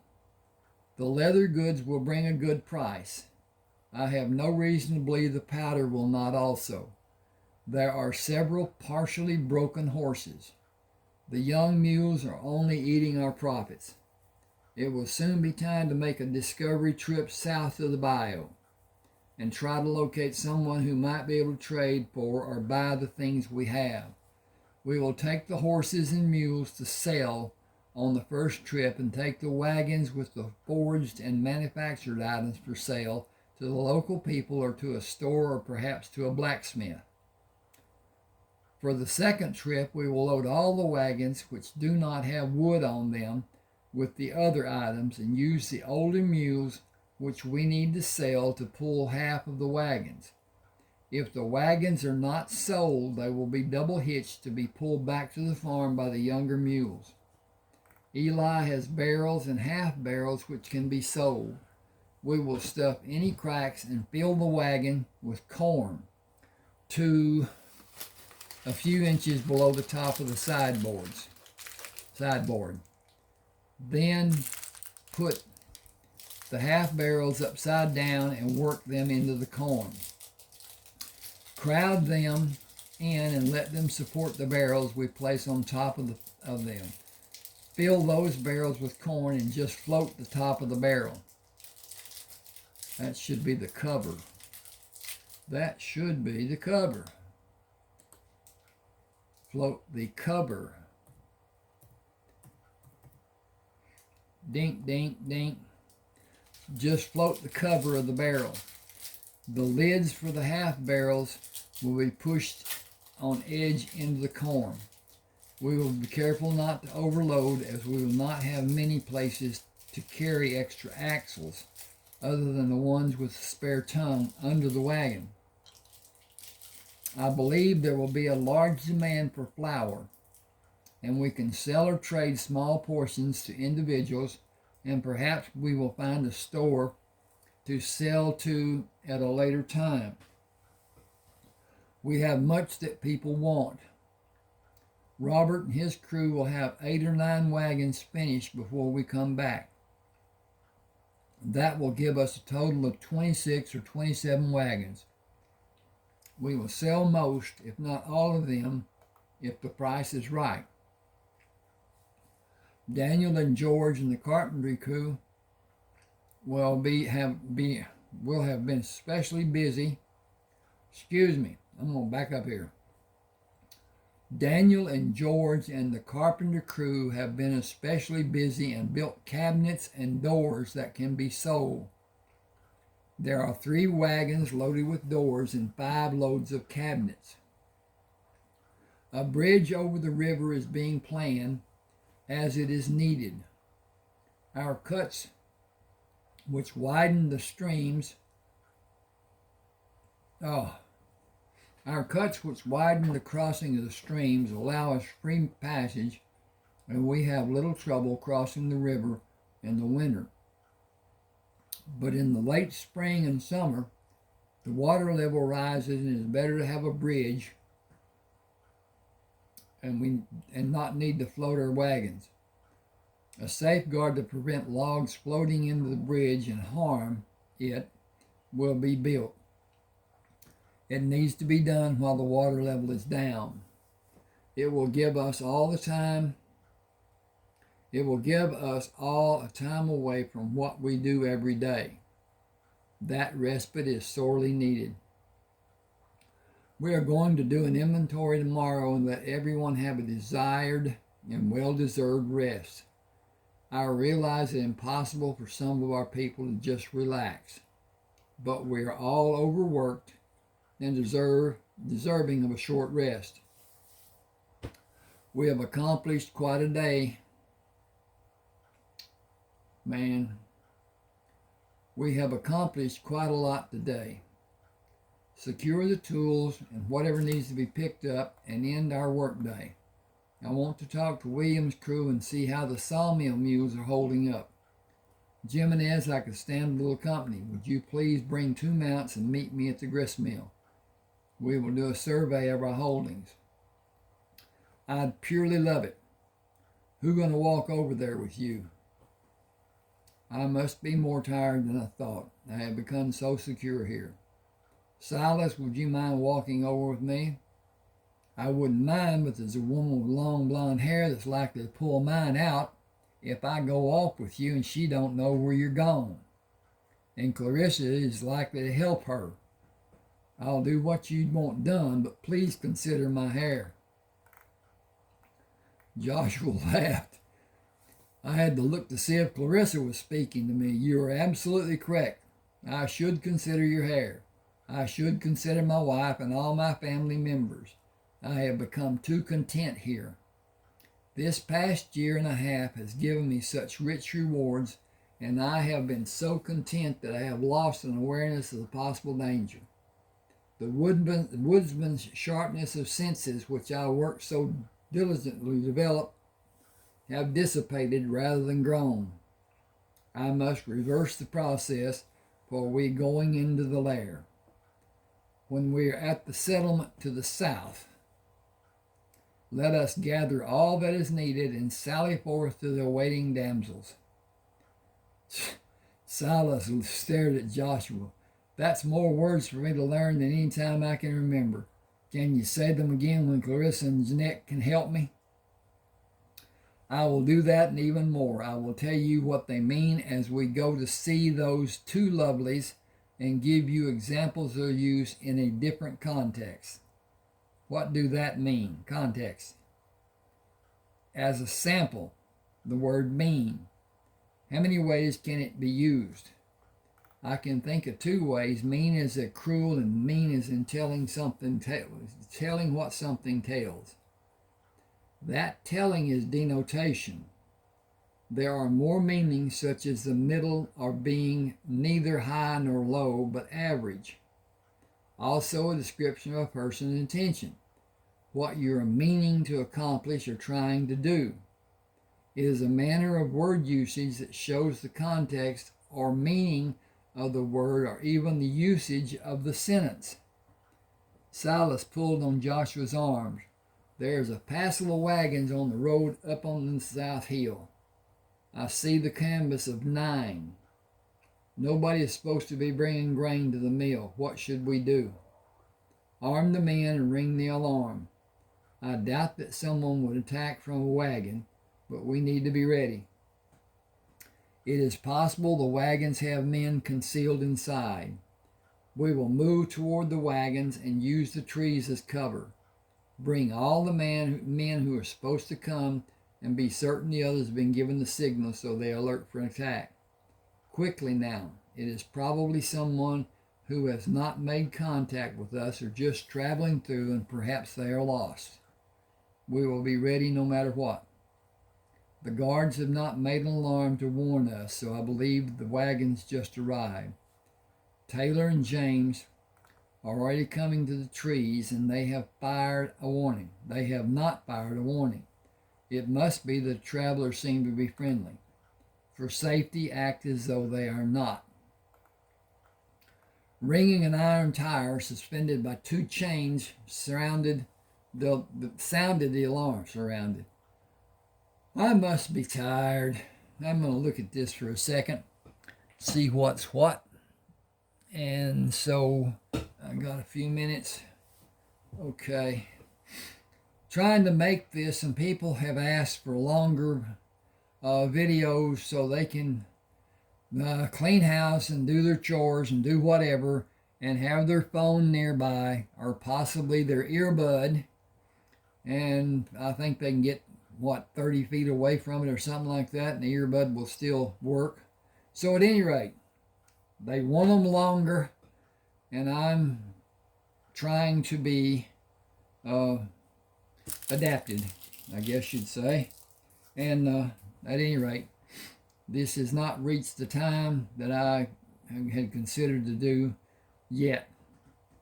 But at any rate, Joshua shouted as the man drew near the line of trees, "What is your business?" "We have corn and wheat to be milled. We came from southwest of here. We were told you had a grist mill and could help us. We've been grinding by hand. It's hard labor. We were told you needed hogs and have brought 8 pregnant sows to trade with some cows and a Hereford bull. You have other things we would trade for, and we have 2 wagons loaded with salt. You make a revolving pistol that could be a lifesaver for us. We come in peace and only wish to trade. I need to change that because that wish only to trade doesn't work. Only wish to trade. Dink, dink, dink, dink, dink. Wop, wop, wop, wop, wop. Okay. We came in peace and only wish to trade. I had that backward. Okay. Hit that button, hit that button, hit that button. And it got saved. Joshua moved out of the trees. You understand the need I have to protect my people. Ride to the wagons and back here as quickly as you like. Tell each person driving the wagon to open the canvas on each side so we're able to see inside and move 1 wagon at a time down the lane. The next wagon will move only after the preceding wagon has moved halfway down the lane. Anything else will have a terrible outcome. You will have your weapons. We will have your weapons while you're here. Do you understand? I would be as cautious as you. Yes, I understand, and I will tell our people, as I have told them many times while we have sat around night fires, no show of hostility or you will shoot. Aside from the people in the wagon, there are others on horseback. Those on horseback will come as a single after the wagons have passed, unless the father of the people driving the wagons is on horseback. He will be allowed to come with them. Put the cattle in the pasture with your horses. We will construct pens for the sows. Leave them in the cages until they are built.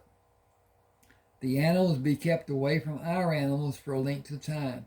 Go ahead and be welcome if you come in peace. He started turning the horse, then stopped. Every gun within range leveled on him. He raised one hand and looked back. Is it true that you make cheese? Get your company settled and we will talk tomorrow. And yes, we make cheese. I haven't tasted cheese in almost 10 years. The wagons were built for draft with higher sides and shorter bows than a regular wagon. A man and 2 women sat on the seat of the first wagon as it and the man on horseback approached Joshua. I am Clyde Harris. He indicated the people in the wagon. This is Jason Gooding and his wife, and my wife Janet is with them. Our 4 sons are driving the next 4 wagons. One of the wagons belongs to Jason, and the other 3 are mine.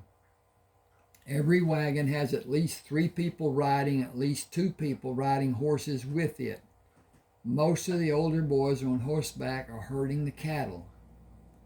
I am Joshua Crammer. How many wagons in your company? 28. That is more than 100 people. We didn't leave our homes unguarded. Our settlement has more than 200 people.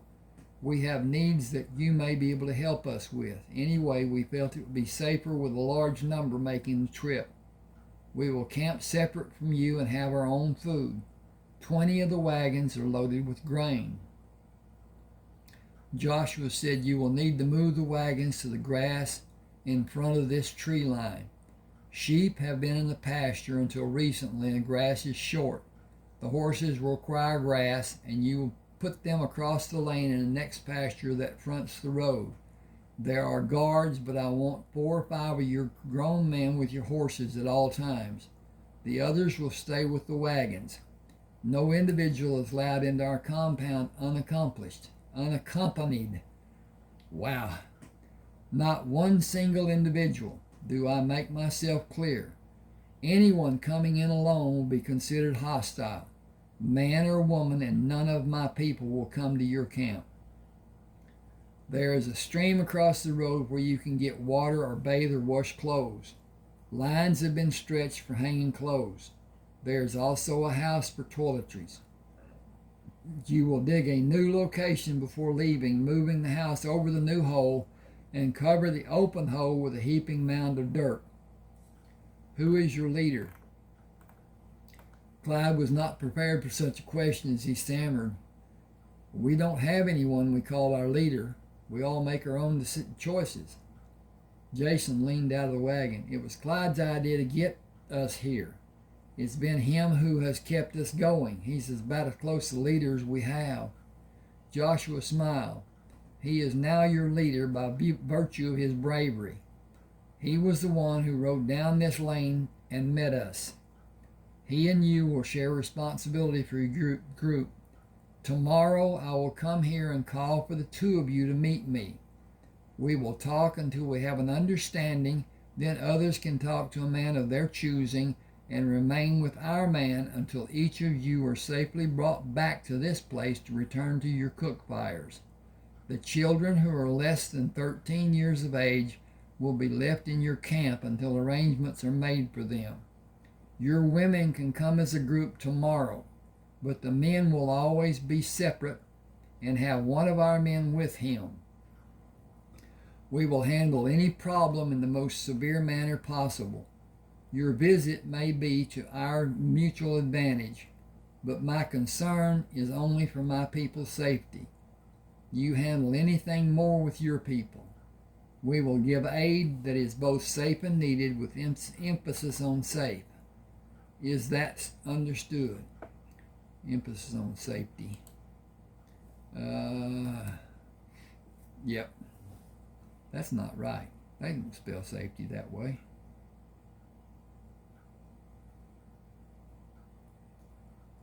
Ding, ding, ding, ding.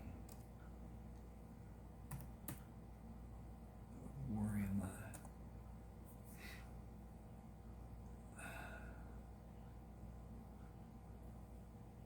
Okay. I messed this up. Oh. Okay. Is that understood? Clyde said, I can see you're a careful man and respect that. Not a single person will cause a problem, or he will be dealt with by us as a whole, and in a manner someone might feel it is too harsh. And in a manner that someone might feel is too harsh. I got to change that. That doesn't. Okay. We are separate from you, but we desire good relations with you, and we will be united with you in keeping everyone safe. Joshua pointed to the north and moved his hand over his head in a complete circle. There are watchtowers manned and armed. You are able to see 3 of them. Anything you can see from the point where you stand will have a better visibility from that vantage point. The men have instructions to guard our people and cannot be deterred if something is out of ordinary happens. Instruct your people to do nothing that could be seen as hostile. Man, woman, or child, it would be their last act in this life. Tell your people that by harm to my people, I mean even the... I got to do something with that. Tell your people that harm to my people, I mean even the slightest harm, and that should have another. Okay. And I have only one course of action. It will be swift and it will be final. Joshua turned his back and walked 3 steps, returning back to them. There exists in our midst a number of white people and a number of black people. They are all my family. If there is one soul who does not respect that, all of you can leave now. We all knew about your family. We all knew what your family was before deciding to come here. Our group is mixed, the same as yours. We have people from different parts of the world. There are 9 Negro women and 5 Negro men in our company. They are wishful to have husbands and wives and husbands. Joshua spoke firmly. The only way that can happen is if they stay here and join us to live. My people do not leave here to become a slave or be sold. It is the only stipulation I insist on, and I insist I do. I have bills of sale for all my Negroes, and yet they are all free to make their own decisions. None will leave the safety of the protection that is afforded them here. Dire slavery is just across the rivers which border this land. The slaves there are held with little concern except profit the slave master can turn. Get settled in and stack your guns here on the oilcloth. We will cover them with another oilcloth to protect them. They will remain charged to fire and in an emergency. You will have ample opportunity to retrieve them. Have no fear about their safety from a threat outside of our protection, as no army in this world has the type of firepower which we possess. You spoke of a revolving cylinder pistol. Each person who can handle a gun has two or more at their disposal, which others strategically located with others. You will see cannon located around the compound. There are others that are not readily visible. Our few against many outsiders would not be a contest, and we are always on guard. It is our way of life. It is what has kept us alive. I must ask if anyone in your company has been ill in the last year. None that I know about. Sickness is a concern for us also. Still, I'll ask. Can I see one of your guns? I sure do want one.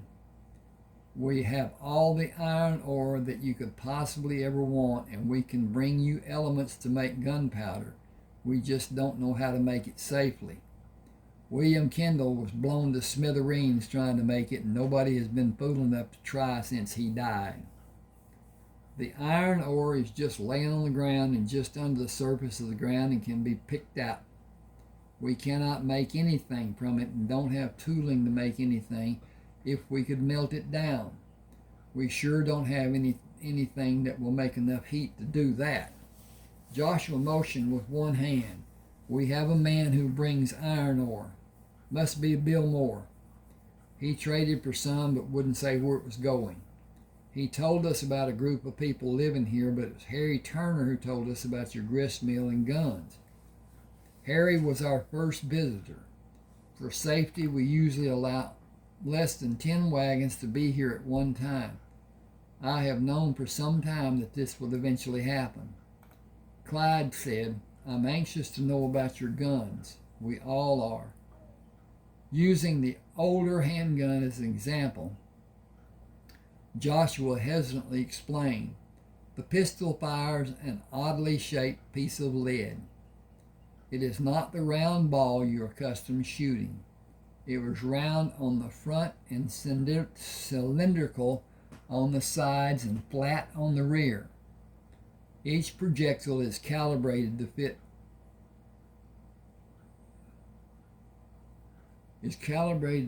pass through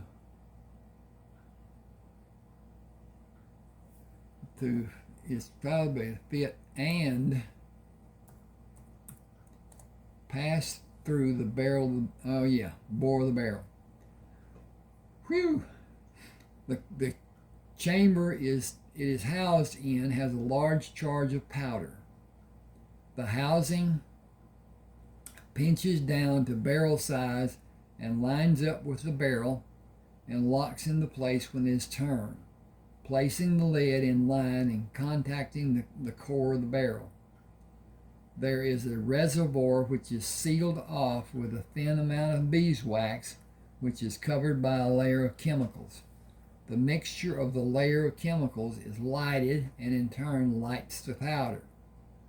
The reservoir is filled with powder from your horn, and a trapdoor closes off the powder, which is lighted by a hammered flint.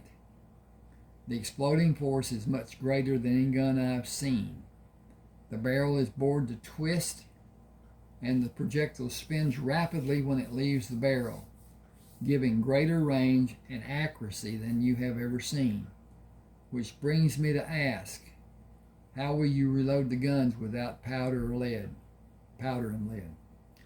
We will need to have a large supply of lead shaped to fit each gun, and many of us will need to learn to make powder safely. You know the value of having a gun that will shoot many times.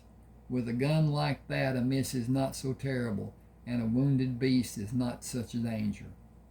If I only had a long gun that would shoot more than once, that would be a treasure.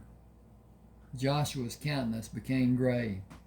The gun will be highly prized, and there will be people who will want to take it from you. Some will use any means necessary to have it.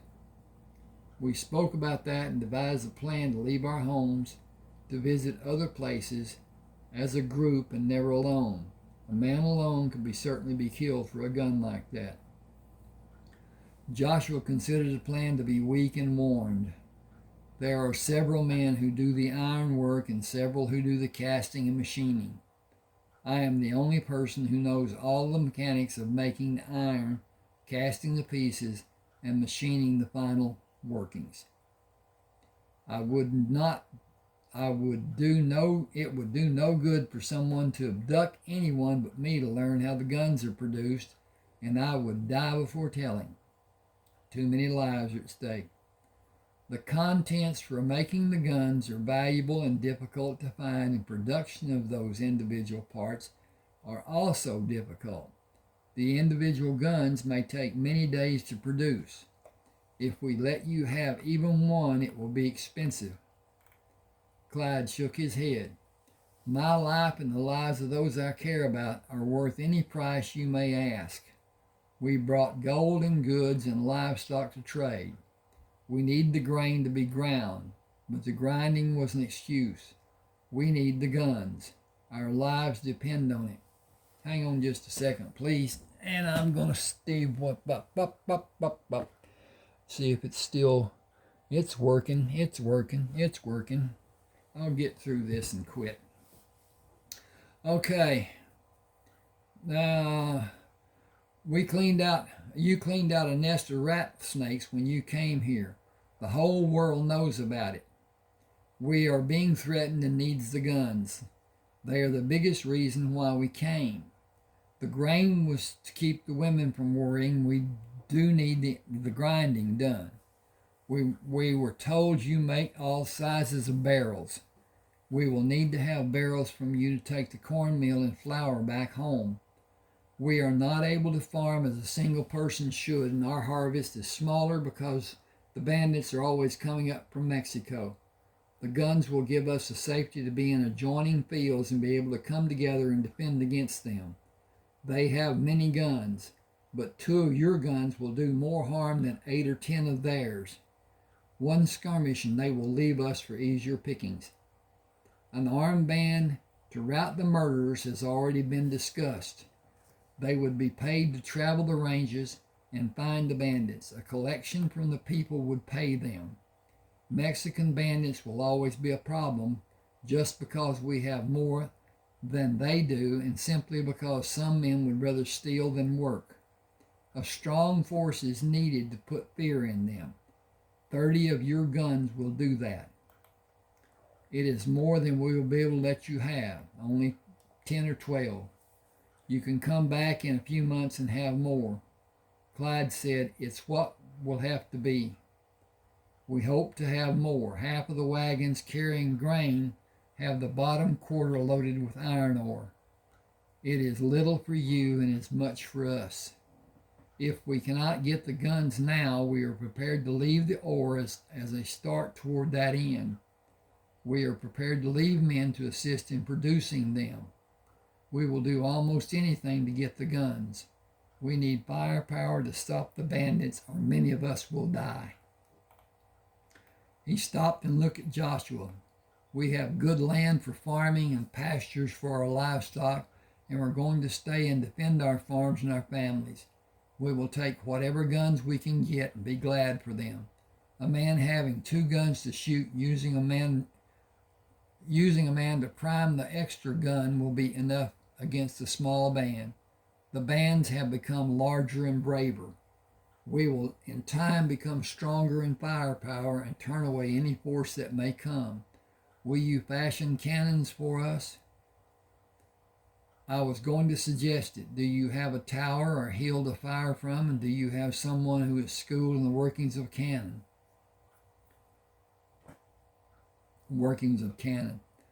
3 old sea dogs who are aboard ships of the line.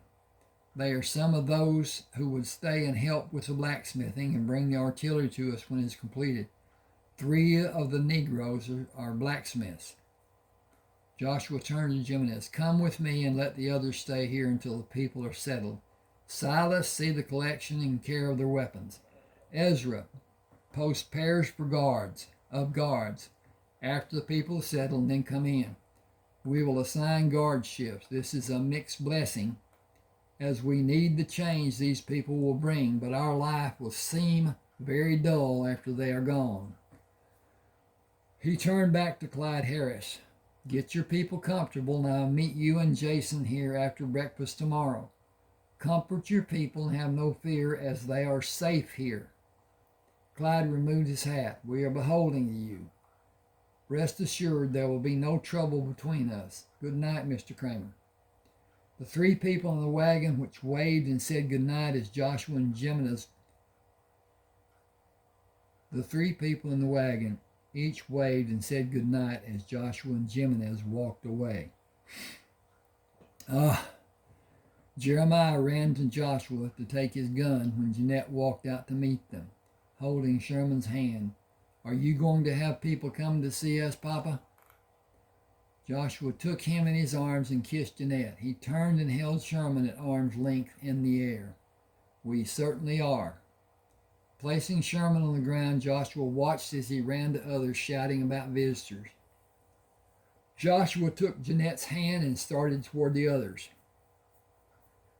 Excuse me. Oh, more than 100 people are in the front pasture. For safety, most of them will stay in the pasture, and only a few will be... For safety, most of them will stay in the pasture, and only few will be allowed to come into our compound alone with one of our men. That amount of people and our large amount might add up to harsh words and bad feelings, and anything is apt to happen. Excuse me.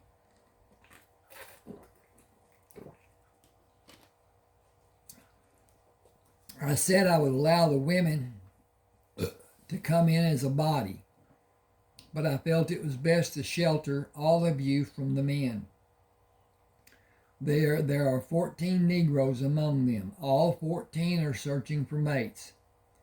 3 of them are blacksmiths. The main reason the people came was to trade for our guns.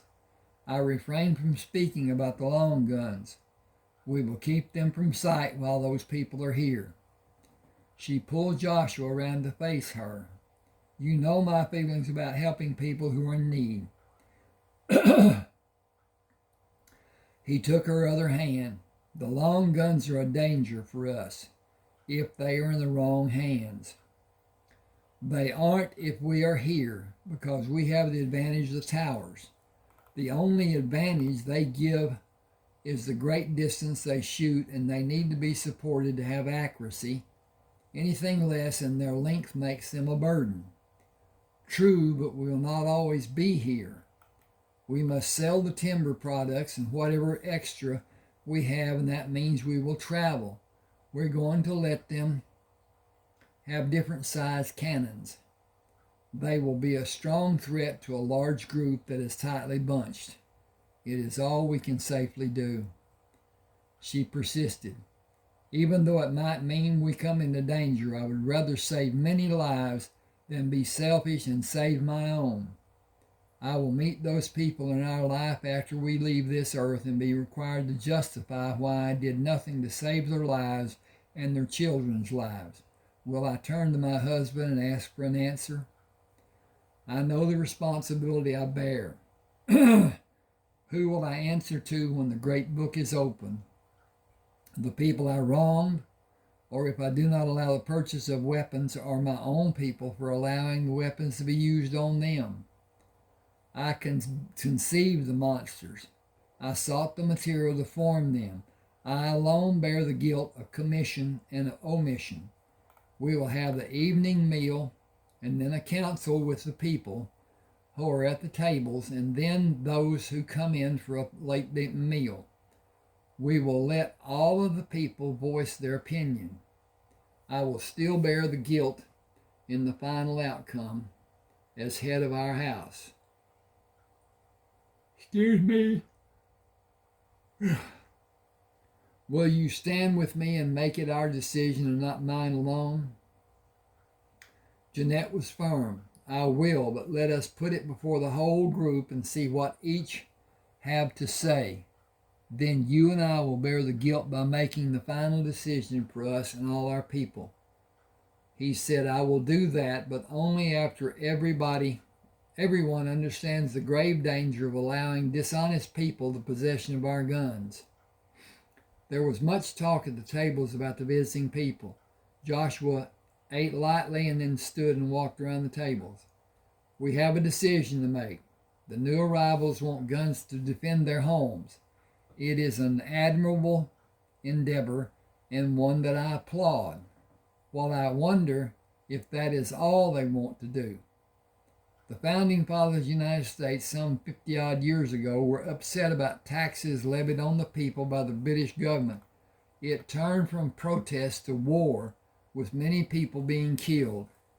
If either side had been able to use the weapons we have, it would have been a one-sided fight, and it would have been short-lived.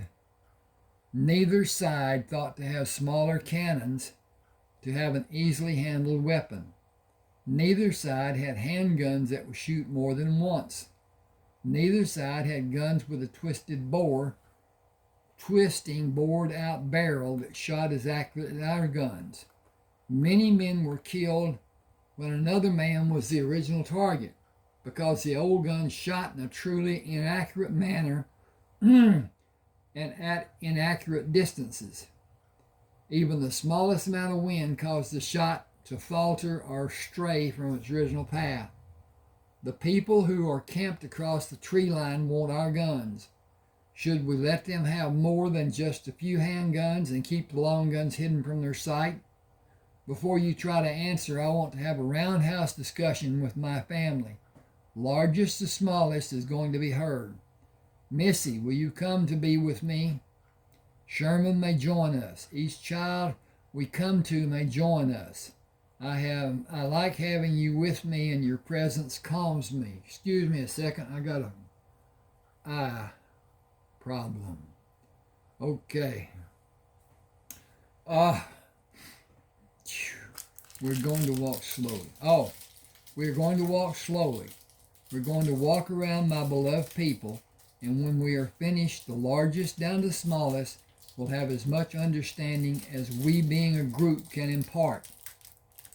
When the others have finished their meal, we will reenact this scene, and any of you who want to join the second group have my permission.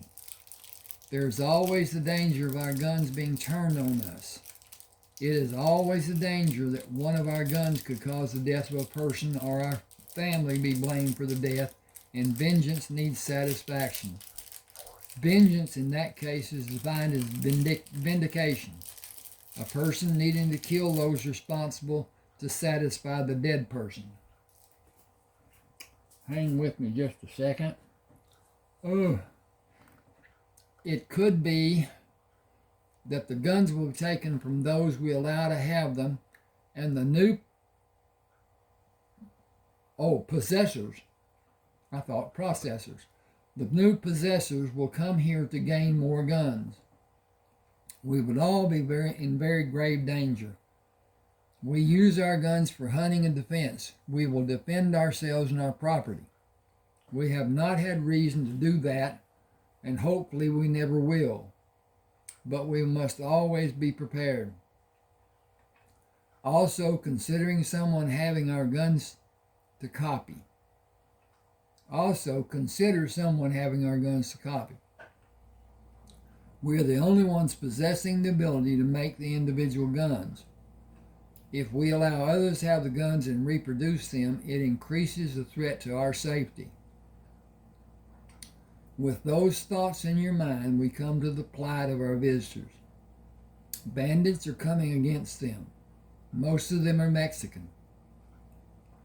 The people want our guns to ward off their attacks.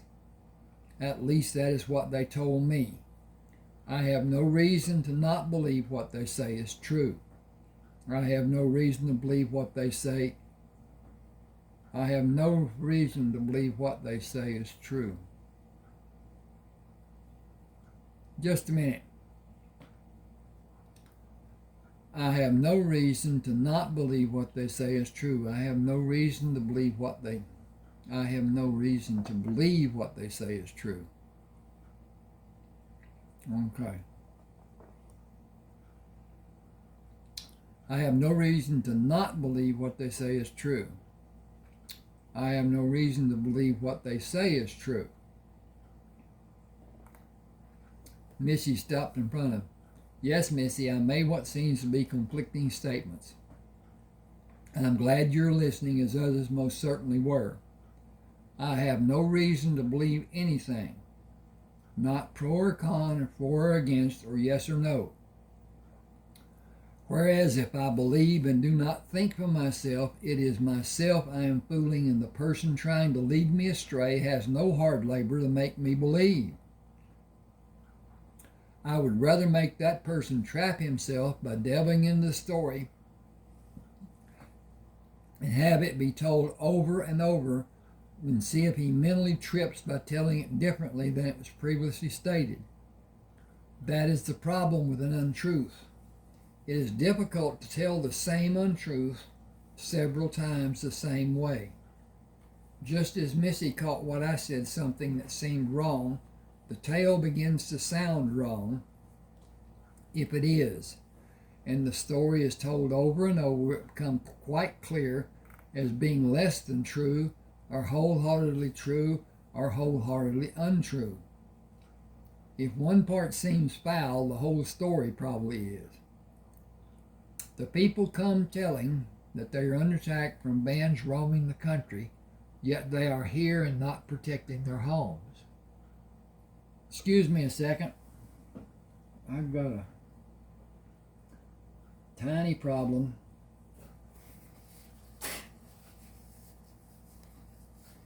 Okay, I'm about to end this.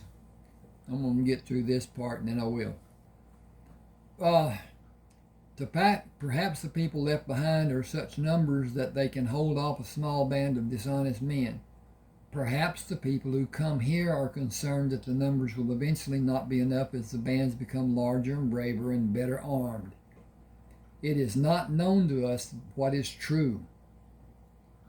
We must assume that these people are honest, but act as if they are not. Good judgment dictates that we protect ourselves. Kindness dictates that we give all the help that may be needed. We will now address the problem so everyone may better understand the complications. We will call the short-barreled guns just guns, and the long-barrel guns that name, with the handguns that name. Jacob, how far will the gun shoot with accuracy? I'd say 1,200 paces or thereabout. Some of us can hit a target that is farther away by raising the barrel after we have sighted the target. How far will the long gun shoot with accuracy? Twice to 3 times that far and farther by raising the barrel. But to use your word, it is all predicated on the amount of powder used and how much pressure a person can bear up to with the recoil.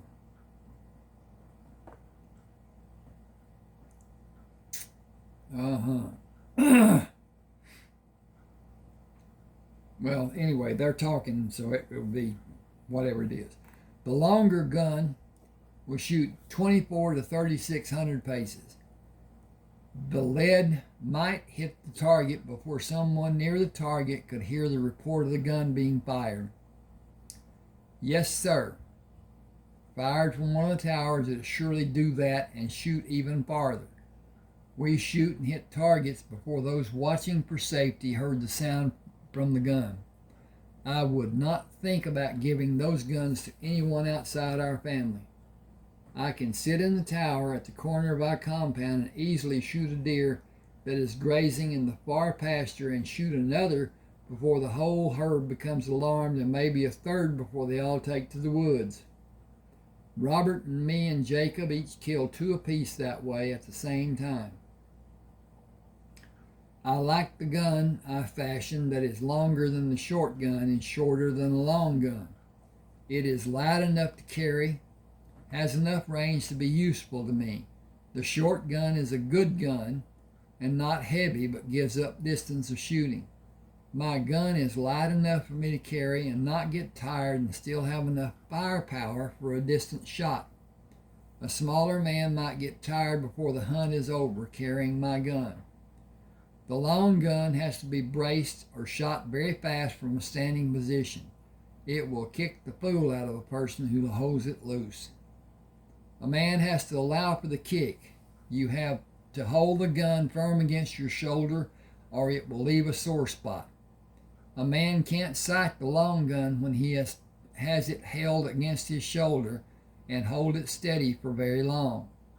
He has to raise the barrel and sight quickly and fire. It ain't likely to be a good shot when a man is tired from doing it.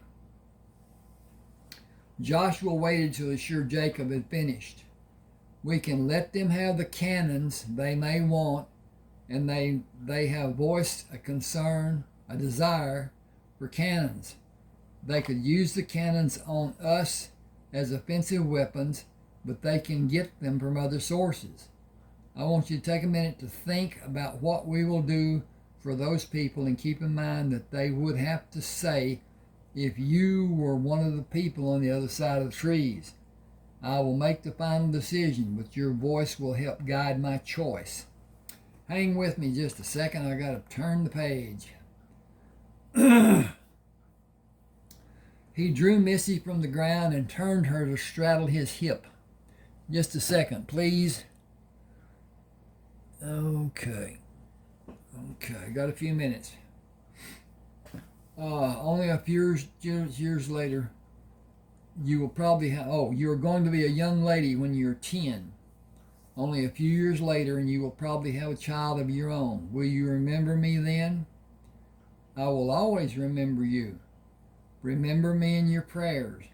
I will always remember you in my prayers. I will need them even more when I'm no longer with you. She put her hands on either side of his face. You are always going to be with me.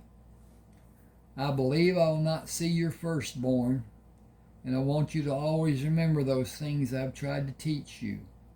You're the most gifted of my female children. Develop what you want to use most and keep your education growing.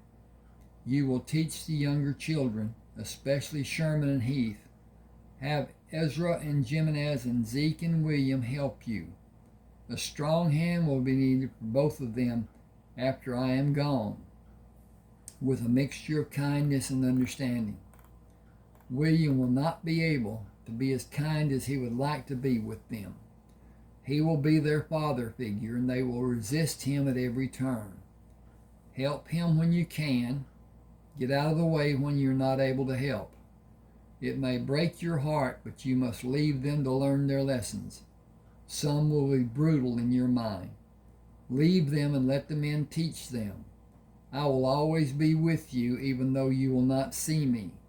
I will tickle the back of your neck and play with your hair.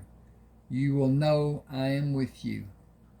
Tears filled her eyes as she hugged him and buried her face in the curve of his shoulder. Feel only happiness for me, as I will be of my loved ones who have gone on before me, and I will have all of my family eventually as they come to be with me. He pushed her away with his face and kissed her cheek and placed her on the ground. Has everyone decided what we should do? He paused and looked at each person. Before you say yes or no, consider this. What if after the bandits kill all the people in that village because we did not give them weapons, because that giving would be dangerous for us, they turn their horses and ride northeast, and what if we are the next target and we're caught off guard, or there are so many we cannot defend against them? Should we not only give those people weapons, but all the people who stand between the bandits and us?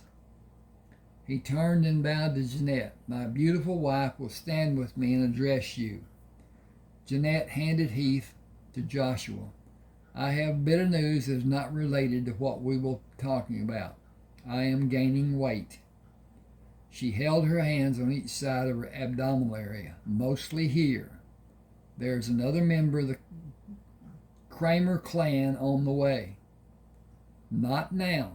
Let that be discussed later. I wanted to tell each of you because I am so happy, and now the discussion will be serious, because life should be both joyous and serious to keep a balance.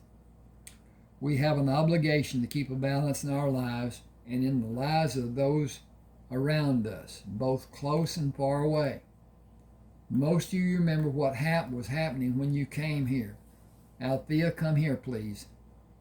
Tears came to Jeanette's eyes as she drew Althea to her, putting her arms around her in a firm embrace, and turned her to face the tables.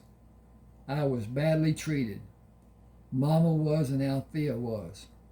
If not for all of you, and especially my darling Sherman, I don't know what I might have done. I wanted to die. Others already died. Those men who killed so many were like the men that these people are facing, and we have the obligation to help them. If not to give them guns to use themselves, and send our own men to rout the bandits. Oppression cannot be tolerated in any form. I have never spoken of this, and only speak about it now to help you see what you have been given and what I have been given, and why we must give in return. Joshua sacrificed so much for each of us.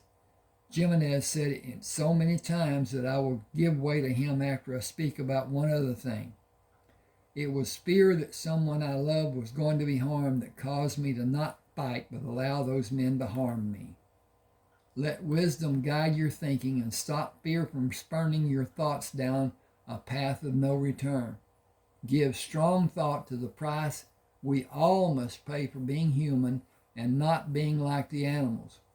We live with danger, and those people do also. Let them be our first line of defense by giving them the means to defend themselves. Jimenez moved to Althea and Janet and embraced them. He turned to face the tables and drew himself to tower over everyone seated and standing. I've been sore used by a mean man. He be mean to me, he be mean to Clara. Joshua saved us. He done treated us like a brother and a sister since he bought us with his money. He done bought us with his love so many times since that time happened.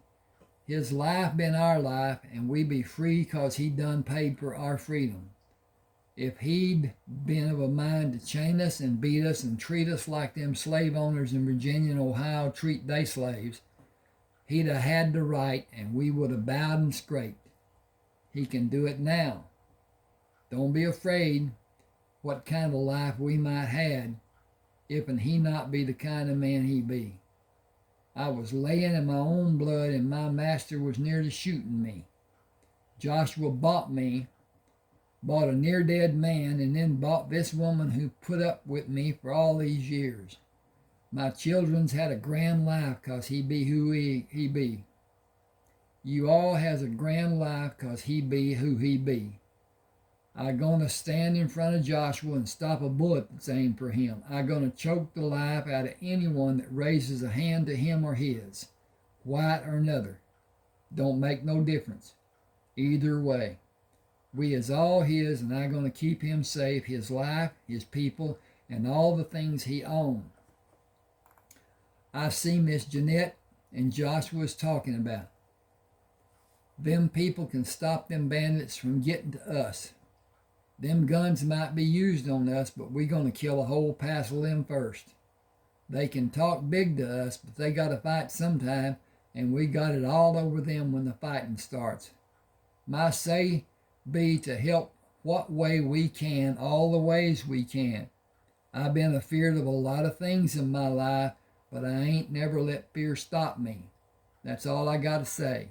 More can be said in the morning. Think on it till then, and think like it was you who's needing the guns, and think like it's you has got the last say. Now, you that's relieving the guards, go do it and stay together.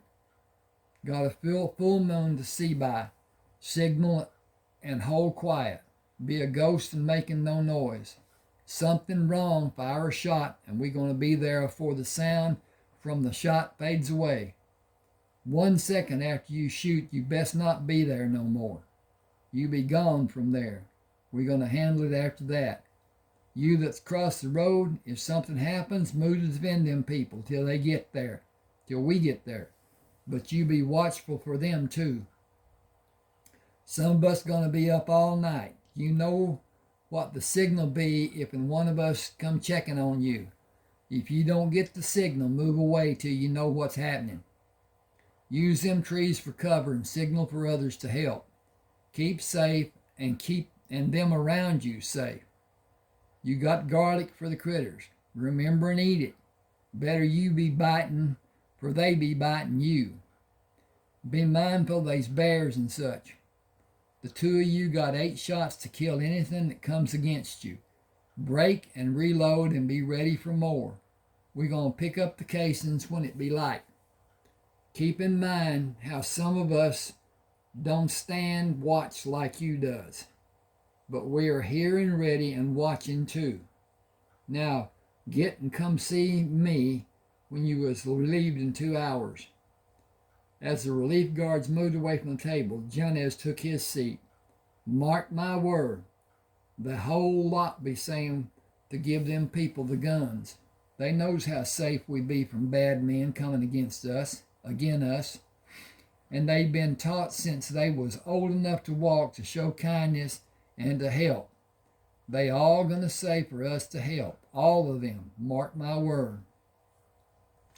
William came from the sawmill and led the group who had been standing guard to the tables, taking his place across from Jimenez.